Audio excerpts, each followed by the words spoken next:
Left screams louder, can't hear my name. Right points, fingers, plays the blame game. In the middle, man, where do we stand? No saints, no saviors, just callous hands. Stuck in the middle, stuck in the fight. Common sense flickers like a dim street light. Woke to the left, holy to the right. Josh and Eli breaking through the night. Breaking through the night. Shades of gray, they call it a sin. Two sides shouting, who's gonna win? Echo chambers building their walls, but we're here screaming through it all. Stuck in the middle, stuck in the fight. Common sense flickers like a dim street light. Woke to the left, holy to the right. Josh and Eli breaking through the night. Breaking through the night.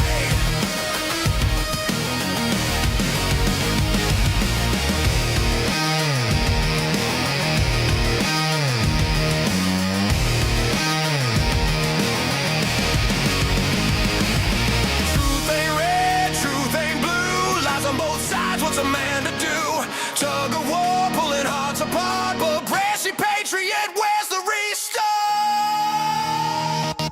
Stuck in the middle, stuck in the fight. Common sense flickers like a dim street light. Woke to the left, holy to the right. Josh and Eli breaking through.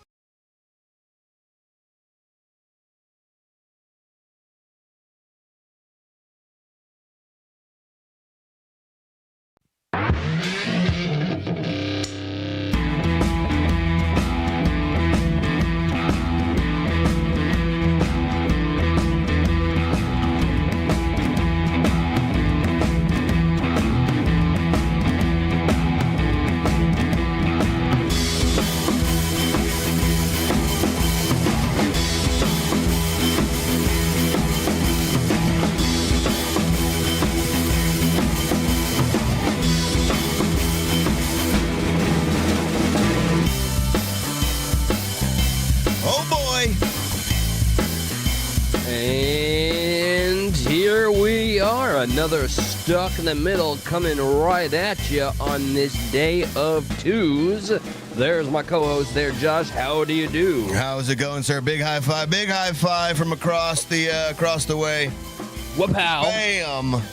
Totally effective, works every time. What a great high five. Those, some might say, because it was so good, you know? Telling you that's the loudest fa in all of the fas. It needs on to be. YouTube. It needs to be. There's no other way to have a fa than it be very, very loud. Fa pride. Yeah, fa pride, dude. Fa pride. Fuck yeah. Welcome to Stuck in the Middle. How in the hell are you? We're actually doing a Tuesday show. We're going to do the whole week as per schedule, Tuesday, Friday. If you're new here, which you're probably not yet. Oh, I'm doing like the whole Wilson vibe. If you're new here, which probably not yet you are, we do attempt to do a Tuesday show and a Friday show around the 9:30 p.m.-ish time. We are Stuck in the Middle. We do have a lot of fun things to discuss. The whole Charlie Kirk, Tyler Robinson pre-trial's been going on. Do a little fact or fiction. There's a whole new, I guess we call her the 2026 Rosa Parks. I'm not sure. We kind of had a little discussion over what should we call the title over this viral photo going around. Yeah, I do believe this. I mean, if you've seen the thumbnail, this woman, to me, is a perfect correlation of the modern day, the 2026 version of Rosa Parks. You'll see what we mean as we break that down later in the show. Also, to me, today is the beginning, and we respect all conspiracies, we respect all opinions, maybe even if we disagree, especially if we disagree, maybe. It is the beginning of true vindication. We're going to break down some of the things that the Charlie Kirk trial / Tyler Robinson trial has been bringing to light, and I think it should be a nail in the proverbial coffin for a lot of the things that's been very popular. We're going to break down into that. Candace Owens, of course, is going to catch a few strays in Minecraft, and and then just immersing ourselves in this world. What a world it is. There's a shoplifting video. Oh, we also do, as far as the whole pre-trial thing goes, we do have some things that we find odd about it that doesn't necessarily favor the defense, but it's things that are worth mentioning, like they found a bullet. There's a few other things that people are deeming odd, so we'll try to do our best to go over both sides of that. Like I said, there's a shoplifter thing. Do we want to do bummer news? Like, how do we feel like starting off tonight? I'm used to, I don't have a Pride Month to fall back on, as the new opener, We're done with that. We left that behind. I think that's a bit of a relief, right? We don't want to. Yeah.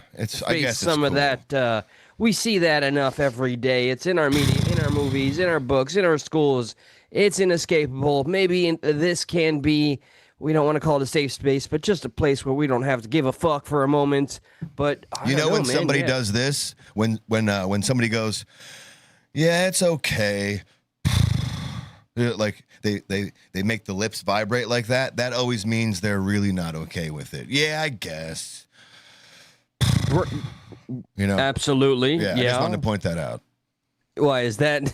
Was that my reaction? No, that's what I did over Pride Month being over. I said, yeah, I guess. Yeah, right.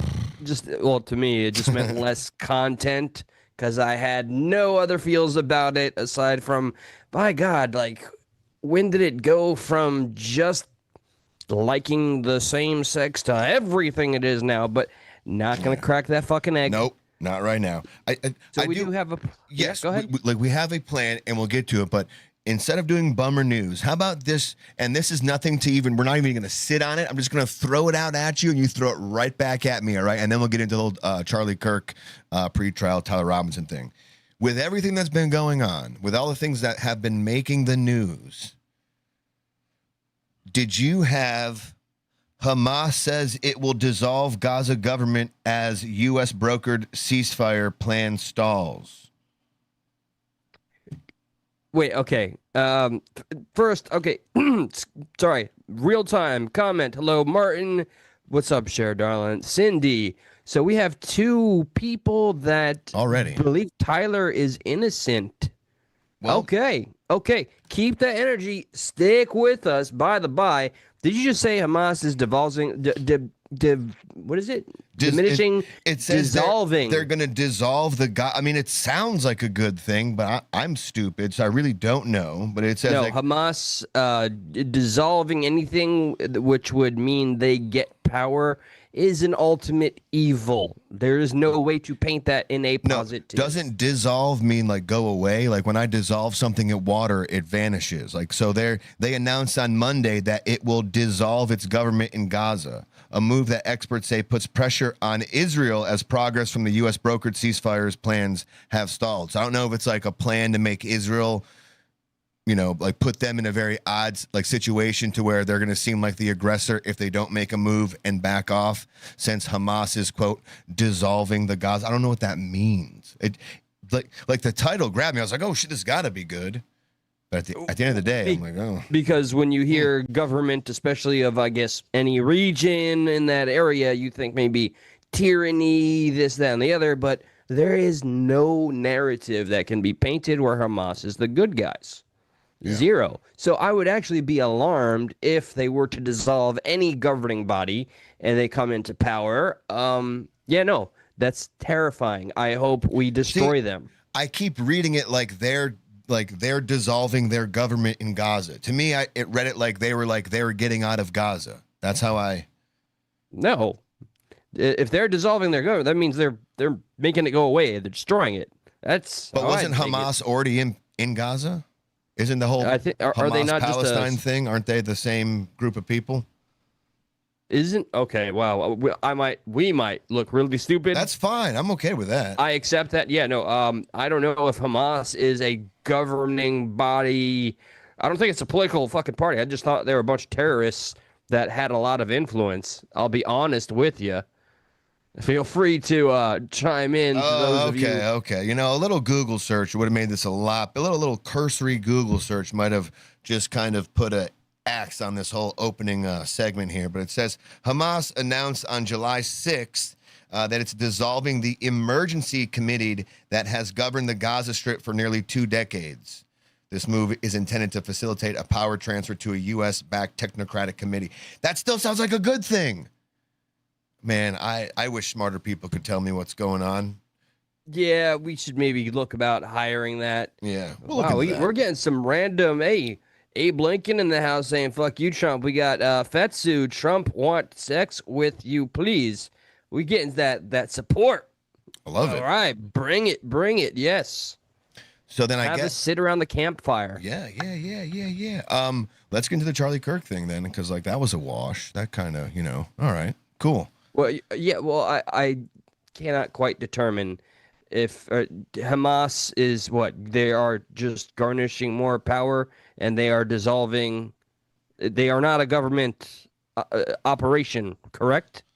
Hamas on Monday announced the dissolution of the body that has governed the Gaza Strip for nearly 2 decades as the militant group prepares to hand over power to a technocratic committee backed by Donald Trump. Like every time I read that, it sounds like a win, right? But then a lot of people are saying the move is largely symbolic, like it doesn't really hold any water. That's confusing. That is confusing. Supported by Donald Trump, backed by Donald Trump. Okay, damn it, fuck. Yeah, I didn't want Son to. of a fucking shit. I honestly, I'm reluctant to touch this particular topic, but here we are with a microphone in our hands, and the first thing that comes to mind, and my reluctance with this topic, because I feel like it's always so easy to point at Israel, jump on every and any clickbaiting, rage-baiting conspiracy that exists about them. Because I also have seen on the back streets of X and other social media platforms that somehow Trump is backing, Trump, which Israel equals, owning Trump, and Trump apparently owns Hamas, or Israel owns Hamas. So this to me sounds like something that they're going to say is an Israel-backed thing. That's I'm just looking at the other side of the spectrum while not being able to really define what it actually is. I'm just thinking of how it's going to be weaponized. So aside from fucking just gobbledygooking, thinking out loud, unless you have something to add. No, nothing. In fact, it was learning on the spot, really. So, but what we can add is our opinions on the Charlie Kirk, Tyler Robinson pretrial debacle. Conspiracy, fantasy. You got something. You're pointing up? What's up? Well, CanCon just dropped in. CanCon! If our channel got nuked again. You know it, bro. It always gets nuked. I mean, we get suppressed. That happens, and we get the ebbs and the flows. Craig the Hunter, what's up? Dr. J, John, all right. We're going to get into the fact or fiction bit.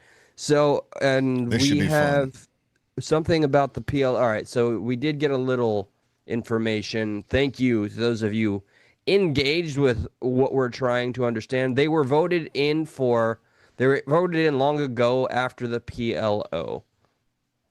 Okay, Trump's been dunking on Netanyahu. Yeah, we're out of our depth, I think. We may as well send a link to them and tell them, hey, can you talk about this first? But okay. Okay, now I got the chat on my side as far as I can pull things up if you want to see him. So, all right, little inside baseball. I figured I wanted to start off this whole Charlie Kirk thing with I felt that something seemed to be like the most human takeaway from this whole court thing so far. It was the moment that Judge Tony Graff watched the footage of Charlie Kirk getting shot, and you can actually see him kind of flinch in that moment. And I just to get it going, I still felt like, I know we're going to get into the back and forth and like, he did and stuff like that. But just to kind of put a human element to it first, just to be like, all right, this was a person, like there are people affected in this. It's not just for our entertainment, so to speak, like a horrible crime did happen. This is all centered around a tragedy, and I hate everything that has been created as a result. Careers have been made off of this man's death. Whoa. But aside from that, strict commentary on this clip. Do you remember I saw the actual original clip for the first time during our live stream here, and I reacted just like him. Yeah, it's so here's him watching it. You kind of wonder, is this really his first time seeing it? I feel like he gets all this evidence before. I don't know. Who knows? Okay, so here you go. Here's the clip of him watching this, and you know when it happens because you see him flinch. Oh yeah, clear as day. Right there, and you can actually kind of hear it too. And he's obviously visibly disturbed by it. Oh, I missed it. There it is. So I guess just keep this in mind as we go on. Not to be a bummer about it, but even though a crazy it's been, thing that happened. Yeah, I mean we've had time to marinate in this, but it has never strayed far away from me that this really had an emotional impact for many people, and I'll never forget the people that chose to show their true colors by celebrating this man's execution. Right. Just got to know some real, who the fuck I really deal with. Now, remember, in this whole pretrial thing, it's about, I guess, bringing evidence up. And in this moment, you're just kind of trying to show probable cause. You're not trying to prove without a reasonable doubt. That's kind of for trial for later. So some of these things will be put under will be more heavily scrutinized once it goes to trial. If it goes to trial, it's probably going to trial. Yeah. Once it goes to trial, it'll be more heavily scrutinized. So right now, they just got to prove probable cause. They don't have to kind of prove anything above and beyond that. Just, if we're trying to say, hey, a crime happened here, and we think we have evidence that supports Tyler Robinson did this crime. And just to make my stance very clear, and bear in mind, this is a show where we're inviting everybody to have their differing opinions. We are a ship that is only steered by people's voices, but I'm going to make my voice very clear about my stance. I do believe Tyler Robinson did it. I don't believe as popular as it would be, as easy it would be, and maybe beneficial as a YouTube show to say this, that, and the other. No, I believe this solo radical trans individual or person that's dating a trans person met a network of other radical people through a Discord, and yes, he decided to solo mission this bitch, maybe with a little planning. That's my stance. Now, nail me to the cross if you feel it necessary, because I don't think an entire country decided to psyop this thing. Here's a quick clip to kind of counter your stance, to go with the conspiracy side of things and, people who claim Tyler didn't do it. And obviously this is the one, the only Candace O. And by the way, if you feel like supporting the show, www.supertip.com, supertip.gg/stuck in the middle. You can go and use the talk to type service, and you can use the old Candace Owens voice to give us a good razzing if you ever feel like it. This is, I'd like to call this the superior talk to text. So literally anything that you'd like to hear Candace Owens' own voice say, you can have it done by either using this little QR code. There we go. I'm pointing at it now. Or seeing this site that's right above me, supertip.gg/stuck in the middle. Yes, you can hear Candace always say any damn thing you want. It's fun. Play her puppet strings for a change. It's fun. So this is her take on what happened here to kind of counter your take. Tyler Robinson did not murder Charlie Kirk. I think he played a role. He picked up clothes and he dumped them behind the Dairy Queen. I think his roommate is a federal asset, Lance Twiggs. The police didn't even question him. You could easily set up somebody that you're dating. I do not believe that Tyler Robinson is the person who was walking in that staircase. I do not believe the person walking in the staircase was even the person that we saw running off of the roof. I don't even know what day that person was running off the roof, because there's only one eyewitness. That's awesome. I spoke to that individual. He never saw a shot fired. Wasn't there a guy that said he did it? I call him decoy boy number one. So George Zinn instantly gets up, says he did it, his pants fall, and people are recording him, and it creates just a bit. This is the guy that also just recently got arrested, or within the past year or so, for child things. Yeah, and he's a known provocateur that likes to act a fool at any event to get attention. So you It's do wonder his how thing. he It's was his there. brand. Like that is kind of it. Like, why was this guy there? Like, why was this provocateur there? Like, or, what would It's make the kind of thing he would want to attend, and this just happened to be the ultimate opportunity. I know in the conspiracy world, talking about coincidence is shunned, but maybe he followed Charlie Kirk around though too. Like maybe he followed this little interview schedule around as far as he could on the West Coast or something. Like what I'm saying is maybe this wasn't his first time being there, kind of thing. Yeah, that's absolutely possible, and his record has already shown that he likes to cause scene at big events. If he was in the area, he was attracted to this shit like flies on shit, literally. Later, CanCon, if we'd let you know, you would have joined. Well, shit, man, I'll reach out to you in the future. Yeah, we are gonna go over. I saw you post this as far as them finding a bullet. And I saw you were like, what the fuck that. Too bad you won't be here for that part, because I'd love to get your take, because I saw you were saying, this doesn't make any sense at all. I don't say, unless you want to call in real quick and talk about us, No. He's going to get dinner. Wife made dinner. Right. But yeah. You just Comment brought that below up. afterwards. Yeah, go ahead. Can I ask you what the? So I don't want to get ahead of ourselves, and if you want to save this portion for later, let me know. But what do you mean there was a bullet found? Another bullet? Yeah, found? at a different location altogether in the vicinity of UVU, but they found another bullet, not a spent casing, but another bullet. And we do have video explanation of one of the guys testifying, explaining what that bullet, in their opinion, probably was. Was it this? Okay. Was it the same caliber of? No. They also found a did you see that they found a holster? Like they found a pistol holster on somewhere in the grass. And this is also talked about before the guy says he sees the line of sight at the building above and said, nope, this wasn't a pistol. This was a rifle. Okay, it's little details like these that challenge the stance of someone like myself, who is sitting here and saying, it is sometimes as simple as it fucking looks. Crazy man that's radicalized went and did this, then things like this come out, and it's going to be used against me, and I don't know. I can't make any sense out of that. Why is there a fucking holster? I don't think an officer of any type would have accidentally left a fucking bullet behind either. Does it make any difference to you that it is an open carry state? I mean, okay, bearing in mind how I roll, you might find a bullet or two around, Maybe. something like that. Yeah. But I mean, I don't know on a universe. Shit, man. I don't know.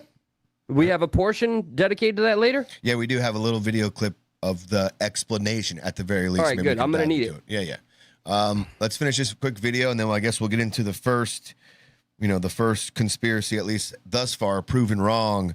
Like the big one was Tyler Robinson was never there, as Candace is saying. Reporting him, and it creates just a bit of a distraction. Working out great to for the her. hospital to get treated Yeah, for some mild injuries. He told the nurses that he was paid to do it, but he didn't know where the money was coming from. So George Zinn told the nurses he was paid to be a distraction. So that's one of the things that's being claimed, at least in that video. Nothing to do with what we're talking about, but just wanted to show you the alternate side of what Eli was saying, as far as you believe Tyler Robinson did it. There's a whole group of people out there who were like, nope, he's completely innocent. His roommate, the guy going through a transition, he or she was the federal agent, and Israel and Egyptian planes. And this nonsense and that nonsense. And maroon shirts. And bees. And dreams. Yeah. I saw in a premonition. All right. Careers. Even Nick Fuentes is off the bandwagon that it was Israel. Like, he's like, nope, it was Lance. Like, when you've lost Nick Fuentes, I'm like, it's probably the truth here. That is the guy that is to me, was originally the number one opportunist to find anything to connect to Israel. So it is a bit jarring for me. My own unnecessary conspiracy moment is is he trying to polish his own self-image up by distancing himself from some of his own fucking rhetoric, or is he being legitimate? But by God, let's watch that real quick. It's nice to hear from somebody that's known to always. We know he hates Israel. We know I call him an anti-Semite beyond in that. I'm not even conflicting the Zionist aspect. That I think he hates all Jews because they're Jews. I think he admits it. He's like, he's I'm an anti-Semite. to me pretty damn clear about it. So for him to outright say, "No, I don't think this one has anything to do with them," I hope some people take notice. And again, there is a difference between someone criticizing Israel and not liking what Netanyahu does and like things of the government nature and just being an all-out anti-Semite. So we're not saying criticism of Israel makes you an anti-Semite. Goes beyond that. Yeah, absolutely. Just for clarification's sake. It's becoming exhausting that these distinctions have to be made. But I mean, just look at what's happening with Islamophobia. Same damn thing. So let's go I'm Sweden. glad that we clarify that. So here's Nick Fuentes. Just a few seconds of him just when you lost this guy, I don't know about everything that's coming next. Charlie Kirk was killed by Tyler Robinson. He was. Oh, boy. Tyler Robinson's transgender boyfriend sold him out. His parents turned him in. His DNA was found at the scene of the crime. His grandparents' gun was found in the bush, discarded after the killing. Tyler Robinson was the killer. He confessed. And what was Tyler Robinson? He was part of the radical left. He was in left-wing Discord servers. He organized with left-wing students. He was one of these people that would have been in favor of Zohran Mamdani. He's a radical left, trans-liberation, socialist, progressive. And I'd like to just clarify. Was there a point in time when Nick Fuentes believed it wasn't Tyler Robinson? Has he always had this state of mind as far as this goes? Or all right, so has he had a change of opinion? To maintain authenticity, I want to make it clear, I have some uncertainty. I just feel like I have this memory where he was also jumping on the... Me too. Charlie Kirk was, stopping donations and was about to get more critical. I feel like he was entertaining that, and this seems... It's not like he slowly segued or slowly changed his mind. It just seems very abrupt, but, right. I mean, here we are now. All right, a little more. A radical left, trans-liberation, socialist, progressive, hick-lib. That's what he was. He killed Charlie Kirk. And what immediately happened after Charlie Kirk died is all of a sudden there was a mandate from an angry nation which was unequivocally destroy the radical left. Everybody in America was horrified by the violence. Everybody other than the most extreme elements on the left. Young people and old people, black people and white people, men and women, boys and girls, gay people. Everybody was horrified that Charlie Kirk was gunned down, gushing blood out of his neck at some campus college event. And the mandate... I just got to say, for record's sake, not everybody. Yeah, you said everybody except the radical left, right? Yeah. And I'm not sure of the videos that we watch if those people would identify themselves as radical left. I think some people just thought Charlie was being racist, so they would, So I don't think it was just the radical left. I do think some people got racism into it, and I guess you would also clarify or count the trans gay movement as radical left. Because that's what I saw too. A lot of criticism, political criticism, the gay transsexual criticism, and then the racism criticism, the major three ones I saw, who are people fuck that guy. I don't think this is a hot take. It's my take. I don't think there is a moderate Democrat left anymore.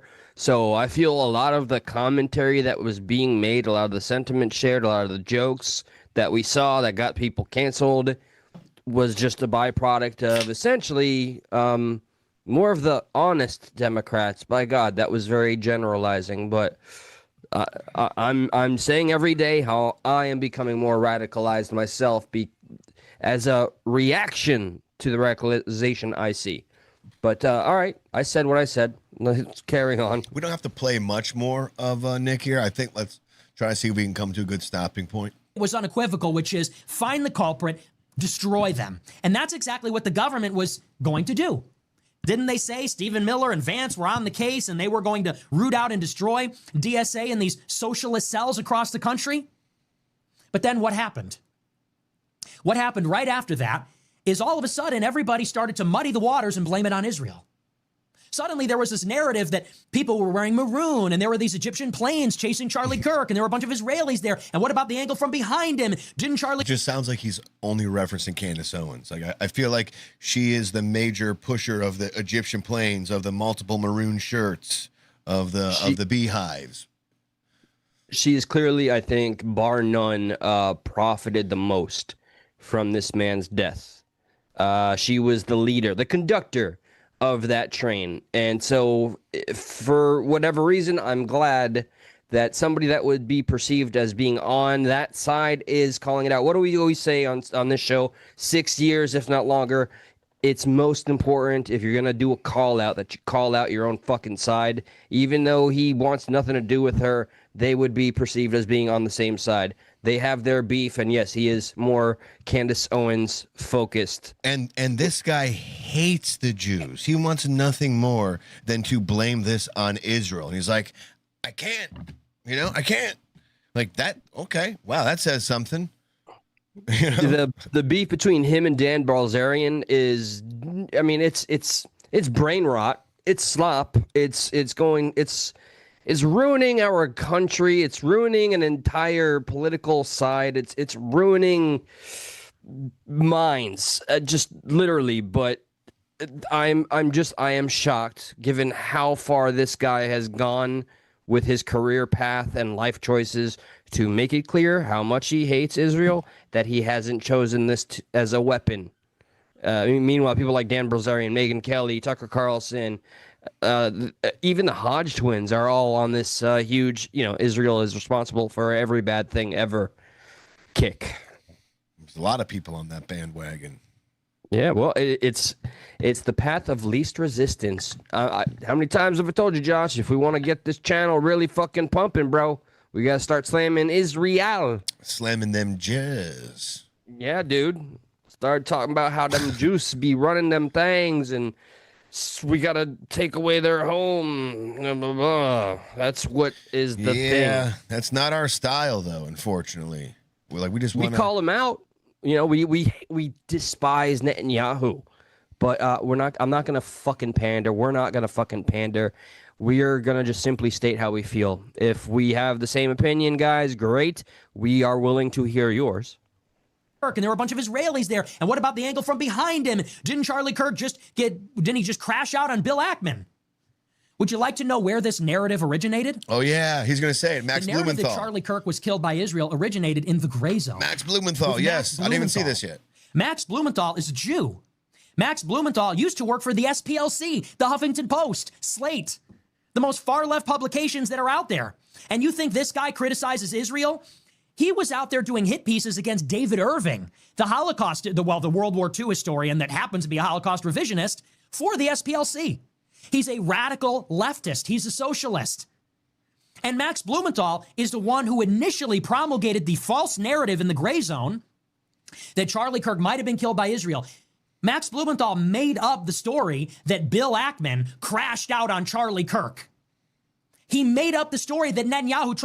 Yeah, I mean, that is like the big centerpiece that a lot of people focus on it as far as the Israel conspiracy is the whole, as he's saying, the whole meeting that happened between Charlie Kirk, Bill Ackman, and a few other high, Israeli people. I don't know what's the proper way to say that, but, and there was a big, Charlie Kirk was like, I'm not supporting you guys anymore in what you're trying to do or something along those lines. Maybe he'll say it. He didn't want to accept their money. Yeah, but it was like one person kind of thing. It wasn't like Israel's money. It was like it was like kind of specific to one person. And then he kind of had a little crash out with somebody via text, oh, they're all the same or something along those lines. Like he kind of made a reference. Yeah, he had shared his, to me, it's legitimate.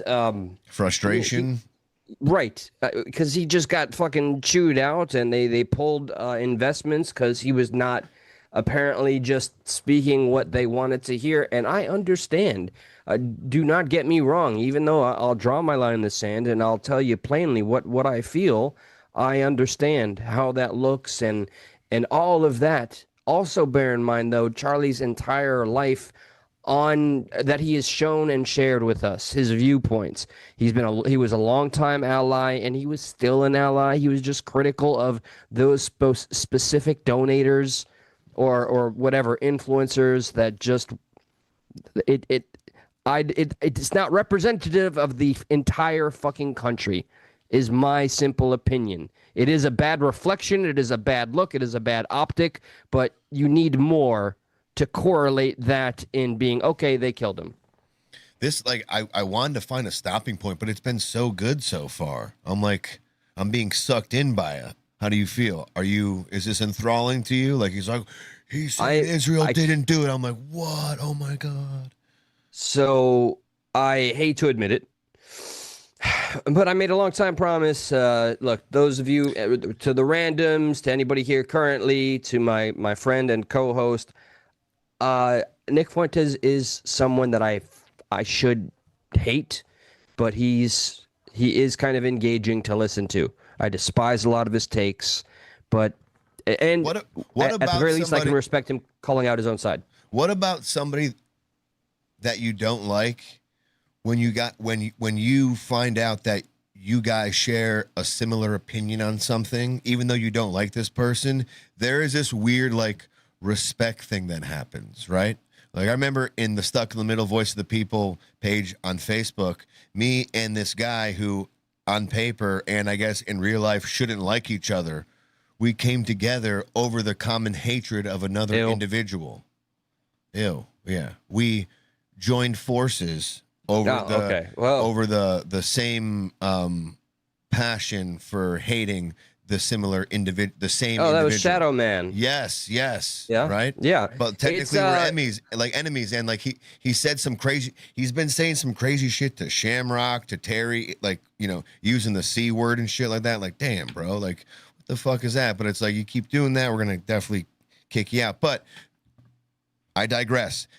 He said a lot of things that I disagree with, but the second he said, "Oh, fuck you," to the same guy I said fuck you to, I was like, all right, I kind of like you now.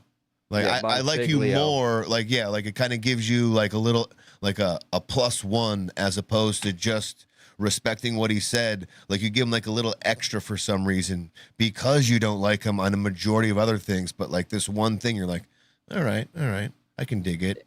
I think it reminds me of the adage, like, and this is probably not appropriately applicable, but like, war makes strange bedfellows. I don't mean that literally. True. The enemy of my enemy is my friend. So it is a fascinating experience and feeling to have when those moments occur.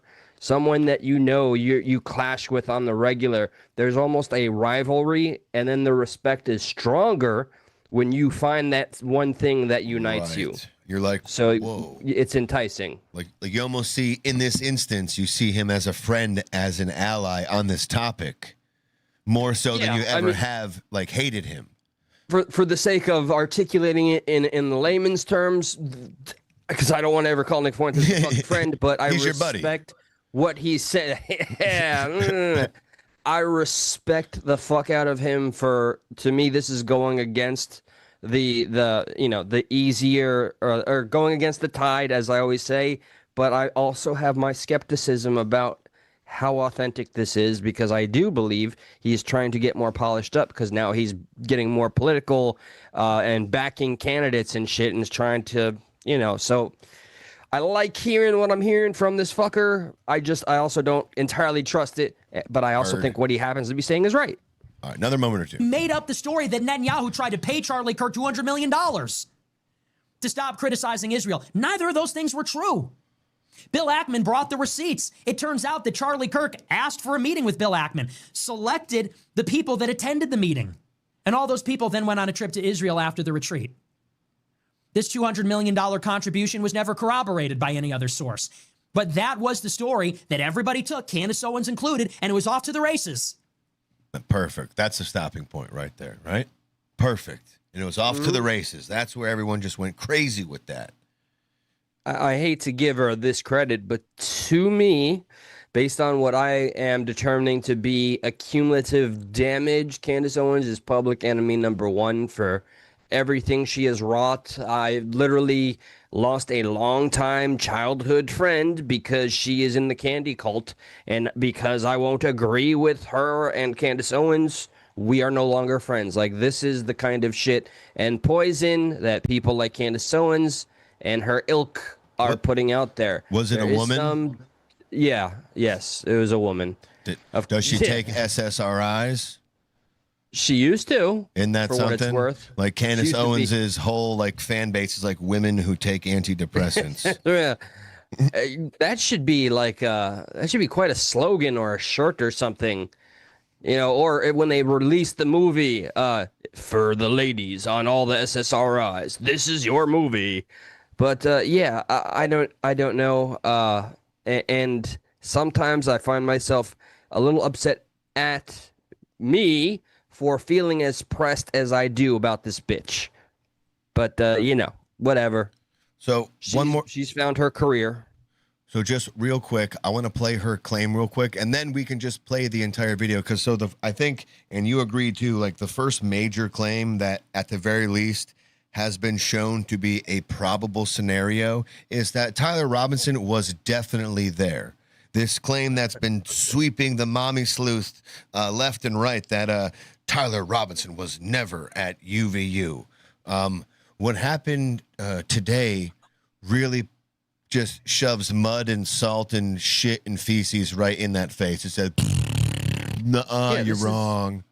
There's nothing short of this being a complete and total L. And I wish I had some legitimate amount of faith that she could just cop to it. Be like, okay, I was wrong on this one, but I'll still defend my other point. And of course, we don't even get that. She has been fucking proved wrong. I don't want to say I wish her ill, but I want to see the consequences. I want to see the fucking consequences. So let's see this bitch's take. You won't see the consequences. She'll find a way to, you know, as any good conspiracy theorist does, they'll find a way to be like, see, this was sabotaged, or see, I was correct. You know, like there will be a spin on it to where it gives leeway to the conspiracy theorist. Yeah, her stance has always been that to kind of move the goalpost and make things even more insane than they are.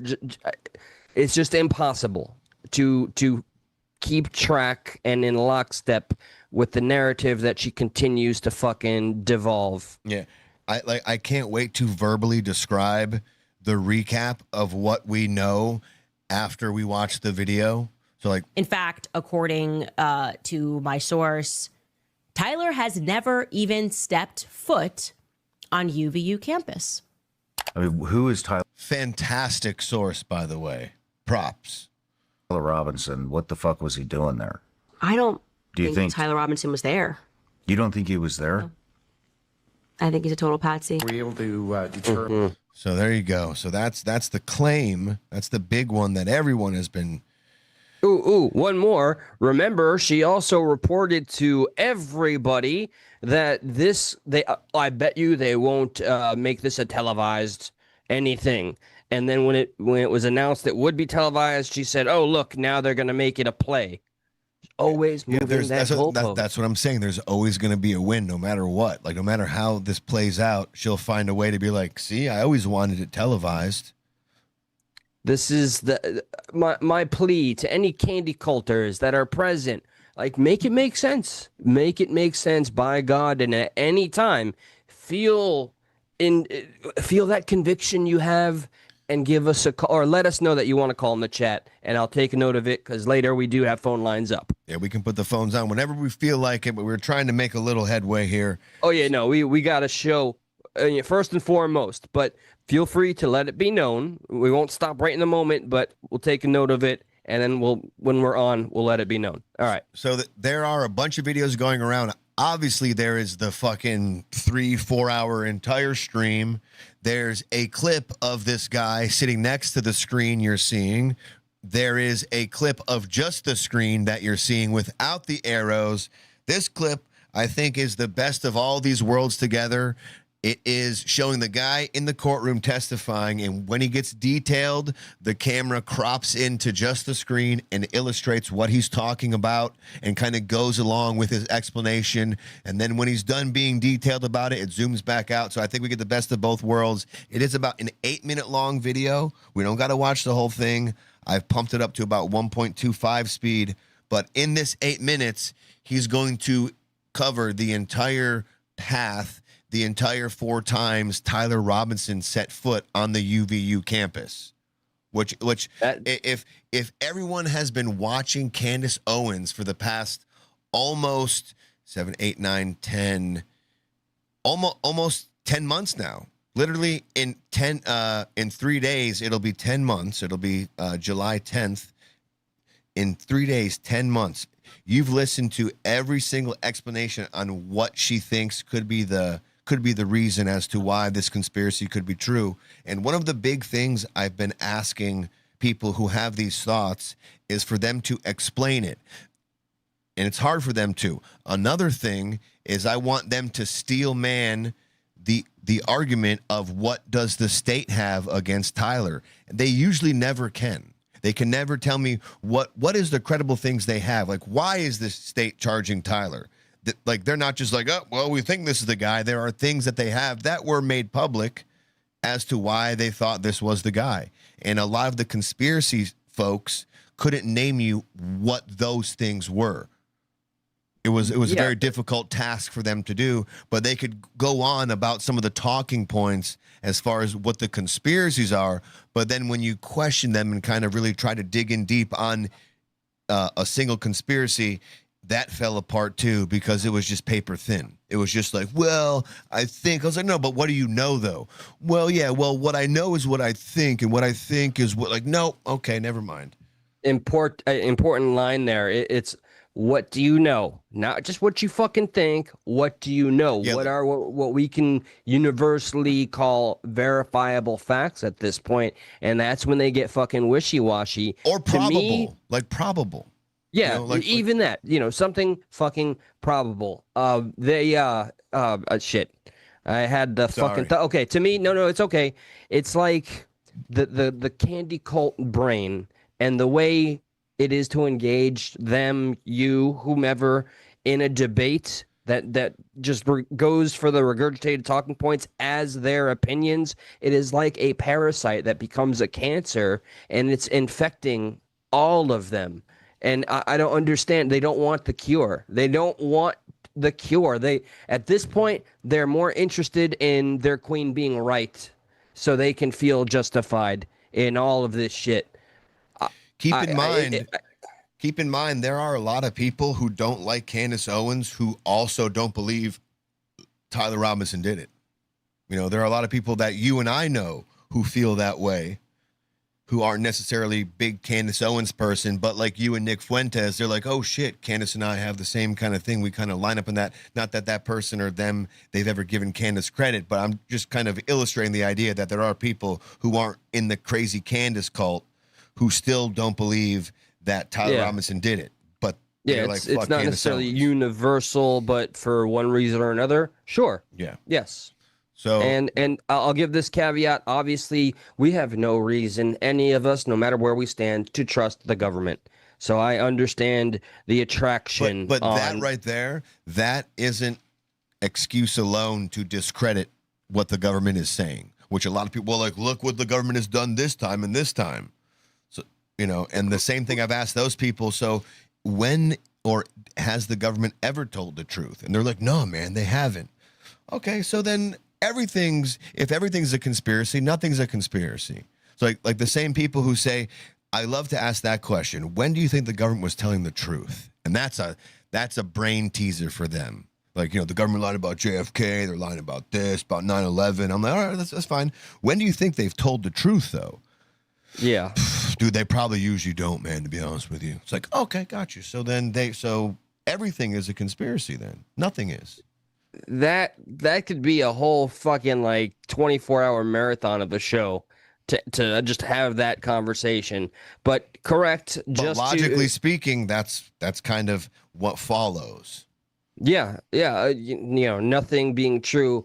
I think to a degree there are some things that become evidently factual via what you yourself can find and prove aside from whatever is officially reported. But anyway, I don't want to get entirely lost in the sauce here, but that's what we're contending with. All right, I guess let's just see what we got here, see what we feel like doing, see how long we feel like going. Again, I got it at 1.25 speed. Hopefully that's not too fast. I can try 1.5 at first if you want me to. Let's see what we got. Oh, Craig also doesn't like Candace, thinks that Tyler's a patsy. Very interesting. See, okay. That's what I'm saying. So there are people who don't like Candace who still also believe that Tyler isn't the guy. I don't see how. I don't agree, but I'm saying they're out there, such as Craig DeHunter. Sure. And I don't know where CanCon stands either, but well, I think, and this, listen, strike me down if I misunderstand this, but I think he might feel a similar way. I think he feels like there's a lot of tomfoolery surrounding it to where maybe Tyler wasn't the guy. Okay, well then that's just one more person because I respect him. I want him to break that shit down for me. So all right, here we go. All right, so here's the video. 1.5 this 1.5. This starts off in the beginning when he allegedly first makes contact with the camera. There, this is when he's wearing the shirts and the maroon shirt. That's the individual in the red t-shirt and the shorts. See how it zooms in like that? I love that. And do you believe you recognize who that person is? Yes. Who is that? I believe that's Tyler Robinson. All right, where does he go from there? He heads out of the parking garage on foot into the campus.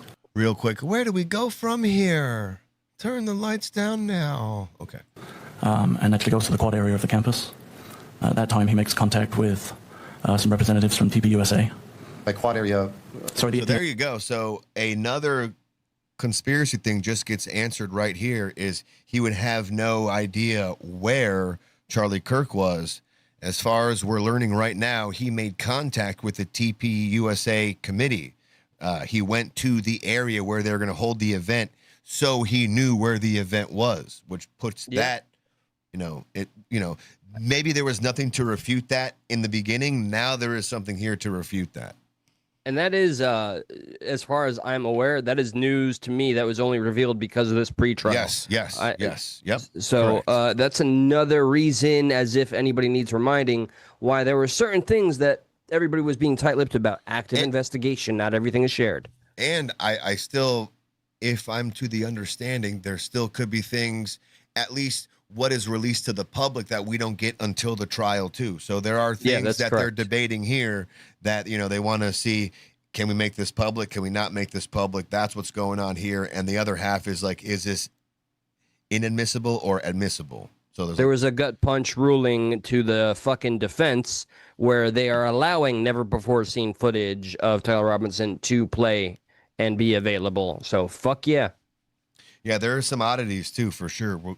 We will get to those because the defense tried to argue at one point that they didn't want the close-up footage of the assassination to be shown or used as evidence. Yeah, what the hell even? Yeah, that's so ridiculous. That's the crime, dude.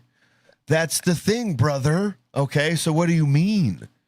That really makes me like, yeah, I don't know. I'm questioning their sanity, or is it just a strategy that's nefarious in nature? I don't know. Ooh, this might piss you off. As far as Utah goes, in a capital crime, especially something, I guess capital crime, I think it just always means you're going to get the death penalty, capital punishment. The state wants to make sure that the defendant gets proper representation, so much so that I guess they declared Tyler Robinson indigent, so the taxpayers get to pay for his defense. And it's like $1 million to $2 million. That's fucking crazy, man. Okay. I guess if we're going to open up that can of worms, someone out there is going to say, well, he is qualified to get that. It's his fucking right. But also to think about it, think about it too, and I agree with the sentiment, but they want to make sure that someone can't go back on appeal because you had bad representation. It's such a high profile case, such a case that demands, like it's like judging someone's life or death. They want to make sure all the I's are dotted, all the T's are crossed, all the lowercase J's are dotted, and all the uppercase J's are crossed. Yeah, I suppose. I mean, overall, the last thing I want would be to have to fucking circle back to this fucking thing. Right. After we get through this, because I mean, look because at someone all the made damage that's already been done. Yeah, because like a public defender said something stupid. Like, God damn it, Sean, you didn't need to say that. Right. So just all right, a hard pill to fucking swallow, but so is. be it. That's the way it has to fucking be. I just thought it was an interesting tidbit. Amphitheater is what I previously referred it to. Right. So he goes up on campus, visits the amphitheater area, the courtyard or quad. Correct. So he walked to campus, visits the amphitheater area, talks to TPUSA, and then now he's leaving. And then what do we see here now? He returns on foot back to the same vehicle. And what time is he returning back to the vehicle? It's about 9:25 a.m. What do we see now? That's the vehicle exiting with Mr. Robinson driving the vehicle. So what we didn't get in this video is this whole thing starts off with that same car driving in. This video just picks up when Tyler's walking. So it's just kind of there's a little bit of things edited for time's sake here. So wait, walking like he's on the scene? No. So this footage right here is of the parking garage of him getting to the school a few hours before the shooting. Yeah, the place he never was. Yeah, not once. Of course. What you're seeing is just a figment of your imagination. It's AI. It's bullshit. Yeah. The juice. Duh. It's all the juice. Yeah, exactly. It's Mossad. This is Mr. Robinson returning to the campus on foot from the neighborhood to the northeast. You can see he's wearing the same clothing as in the previous video. And he's carrying a blue backpack. Describe the clothing. And look at his walk, too. Look at his walk. Walking like a boss, too. Gray or olive-colored shorts and then Converse shoes. Like a pony galloping. Just after 10 a.m. And does he leave the parking structure eventually? He does, yes. Okay. And during this visit, do you know where he goes after he leaves the parking structure? Yes, we were able to track his movements on campus. He went to Chick-fil-A. He goes to a Chick-fil-A. So he goes, he walks in, goes to the TPUSA little booth there, talks to them, sees what's going on. Hey, see you later. Wink. And he goes, all right, you know what? All that, I need some lunch. Now he's going to go to Chick-fil-A. Kind of an odd place to go. They don't like gay people either, Did he shoot his chicken breast? What did he do? That's probably some kink we've never really fleshed out here. Remember, he is dating a trans. That's what I'm saying, yeah. Good Lord knows what they do with their chicken. We know what Chick-fil-A does with their gay chickens. They eat them. Doesn't matter what. Doesn't matter what. Sponsored by Chick-fil-A. We're not at liberty. Well, I'm just saying they don't discriminate. This is true. As far as the chickens go. Ever. Gay chicken, straight chicken, bi chicken, trans chicken. Yep. Either You're way, all meat to us. Gay chicken, straight chicken. It's going in your mouth. Mm-hmm. Y'all got breast meat. We're eating it, except the ones that maybe cut off their breast meat to get a little downstairs meat, but. Hey, whatever. They're the exception, not the rule. They're delicious. They're the exception. They got tits down below, is all. In the Sorensen building. And why? Well, let me ask you this: you believe this is Mr. Robinson returning to campus? I do, yes. Okay. And why do you believe it's Mr. Robinson? The shoes are the same, and. All right, yeah. So now he's back with a different set of clothing. It's 11:54. I think the shooting happens at like 12:22, 12:23. So it's 11:54. And notice when he starts to go down the stairs here. And why do you believe it's Mr. He's going to have an odd the walk. shoes are the same, and the images that we have from my viewing and seeing Mr. Robinson on video, it's the same person. He's noticeably wearing different clothing. He is wearing different clothing, and he also is walking with a gait that. or a limp in this video. With a gait or what? A limp. Okay. He's got a big limp now. Yeah. Now what do we see? So this is Mr. Robinson coming up the stairs of the parking structure. Look how he comes up the stairs. This one I Again, he actually seems to be watched having issues walking. at least 5 times to see. So I'm glad we have that other video too. That makes perfect sense. That's so fucking damning. It's so damning. Literally left leg up every time. Left leg first every time. Right leg stays stiff. I mean, it's all been proven how possible it is. I think if the other shit is all debunked, it's very doable to have a fucking rifle tucked. We have another video that'll even break it down and show you how easy. This is not some impossibility, Israeli alien conspiracy, supernatural fucking element thing that happened here. Yeah, this let's play is just that a real crazy quick. lefty that smuggled a fucking rifle in. Let's keep that pause. Let's play this real quick and just show And this. a photo. See if we play this. This to me, ladies and gents, if you, let's say, right in this moment, you saw that, you're like, there's no way. There's no way he brought that rifle in there. How? Okay, here. Somebody did the work for you. You can start to see an outline of the stock, okay? This has solved the riddle that has been bugging me the whole time about the bulk of the stock. Essentially, I believe now with 90-something% certainty that the stock was carried this way and the barrel was carried on the side. Now, whether or not the scope came off or not, that's an item for debate, and we can talk about the ramifications of that later. But I think with certainty, or you can't be certain about anything, but I think as close as we can be to certain, this is how this was carried. And I'm gonna let this guy demonstrate. We're also gonna go out in the stairwell, shoot a little video of him walking in the stairs so you can see that it was possible to climb the stairs like this. So, go ahead.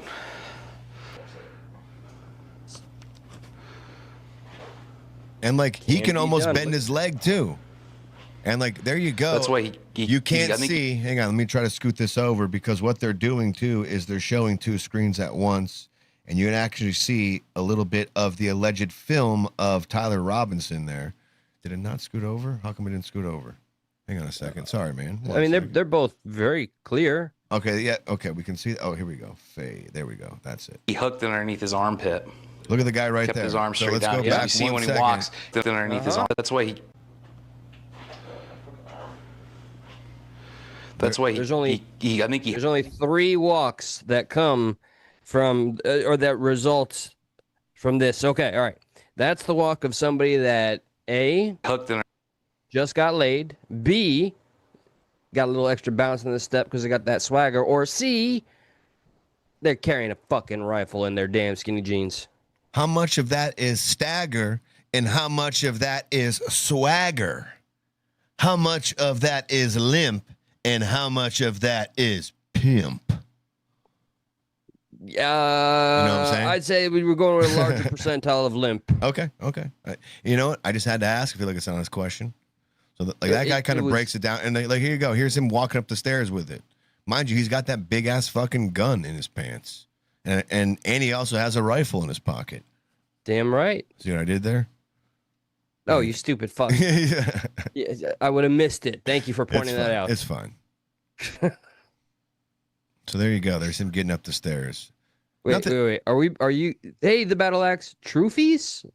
Yeah, just wondering if you're calling us like truthers, truthies. Anyway, welcome, one and all, welcome. Stuck in the middle. We go on Tuesday and Thursday, Friday. about 9:30, 10:30, who knows, p.m. Eastern Standard Time. By the by, like, share, subscribe. We are suppressed by YouTube. I promise you that. Little bit of the shadow ban. And if you want to hear a chat, you want to hear Candace Owens herself say something that you want her to say, just scan this little thing right next to me here. You want us to make her say something? Because we can. By God, yeah. Let's see. Yeah, let's make her say something. I am in a sexless marriage, and I dream of Charlie Kirk. How about I'm in a loveless marriage, just in case, like terms of service. Oh, what? Oh, yeah. Okay. I don't want to cross with the TOS again. We've lost I'm in that a battle loveless once marriage. I miss before. Loveless marriage. I miss my boo, Charlie Kirk. Fair enough. I'd say I dream of dry humping Charlie Kirk. But yeah, by all means, do it. Yeah, do no, we it got up. it. Let's Ready? get her to say Okay. it. I got it. Someone who is about to shit. Let's see. LL, why wouldn't you bring up the scope? That's the important part. The gentleman. We'll get there. Yeah, he. I forget. I mean, this guy did have the scope, but But the scope he had 45. So he goes back to He goes to the tent, finds out where it is. He leaves the campus. In 45 minutes, he knows exactly where he's shooting now.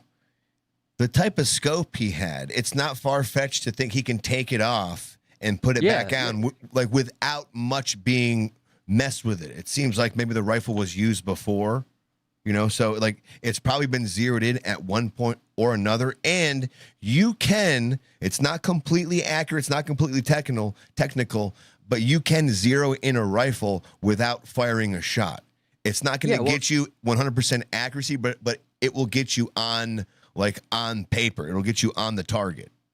Yeah, I was only pointing out that even the guy doing the tutorial that we were just covering, I think even the buddy has the fucking scope on. And he even mentions, like, it's debatable where it was. So, you know, just pointing that out to the commenter. All right, we got Candace. Let's see what Candace says. She says, I am in a loveless marriage. I miss Boo, Charlie Kirk. I dream of dry humping him. Word. Holy crap. Yep.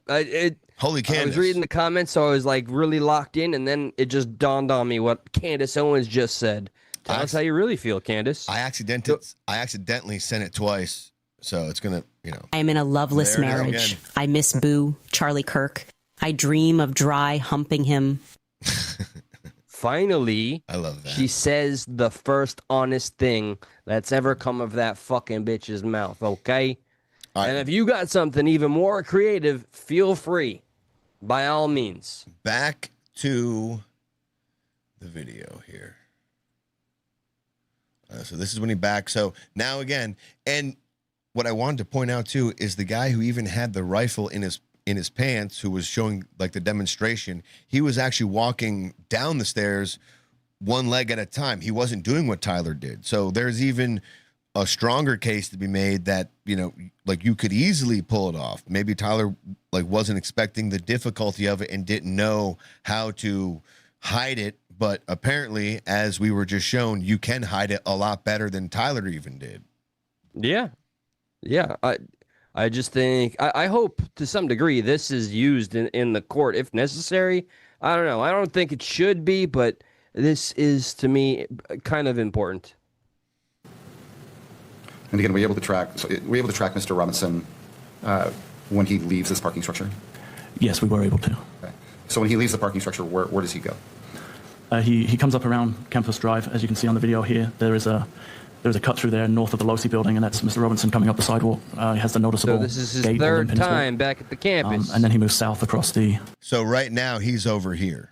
Uh-huh. Candace Owens, what say you? Yeah, this is his third time. Good. How's the he was never there narrative going for you? Made you millions, but you were wrong. It's not working out good for her. So that's him on the sidewalk. Front of the Losi building. On the sidewalk? Yes, correct. Okay.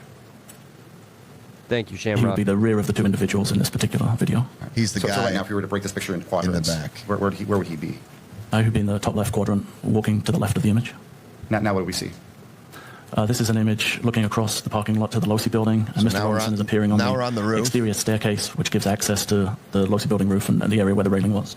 And he's going to be coming Let's up break that image into quadrants. Where would he be located if you broke it into quadrants? over in the top, It's in the top right, here. and the individual can be seen. There you see him moving kind under of the walking locations that are on right the video. there.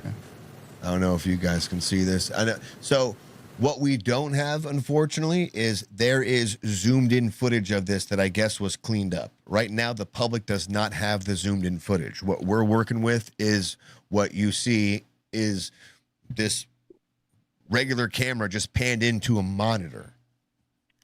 Right now, I'm just kind of traveling in time, remembering look at how far we've come. Originally, we were looking at when the conspiracy was still hot and the death was still, like, literally, he wasn't even put in the ground. Everybody was online. We went online. We were looking at the fucking bushes. I thought there was a camouflage guy in there. We saw a light in the fucking window. So in case you're here for the first time, we have remained open-minded from day one. We've entertained everything. We have exhausted a lot of the most popular theories, one of which that's still being pushed is the pager being an explosive device. The or having microphone. a singular bullet. The microphone. And in the microphone, we I believe, to the best of our ability, have entirely debunked all that information, and now here are the facts. Yeah, Eli was definitely more open-minded than I was. We entertained everything, but I entertained it just as, and then I'd be like, that sounds stupid. And and it's so much of this.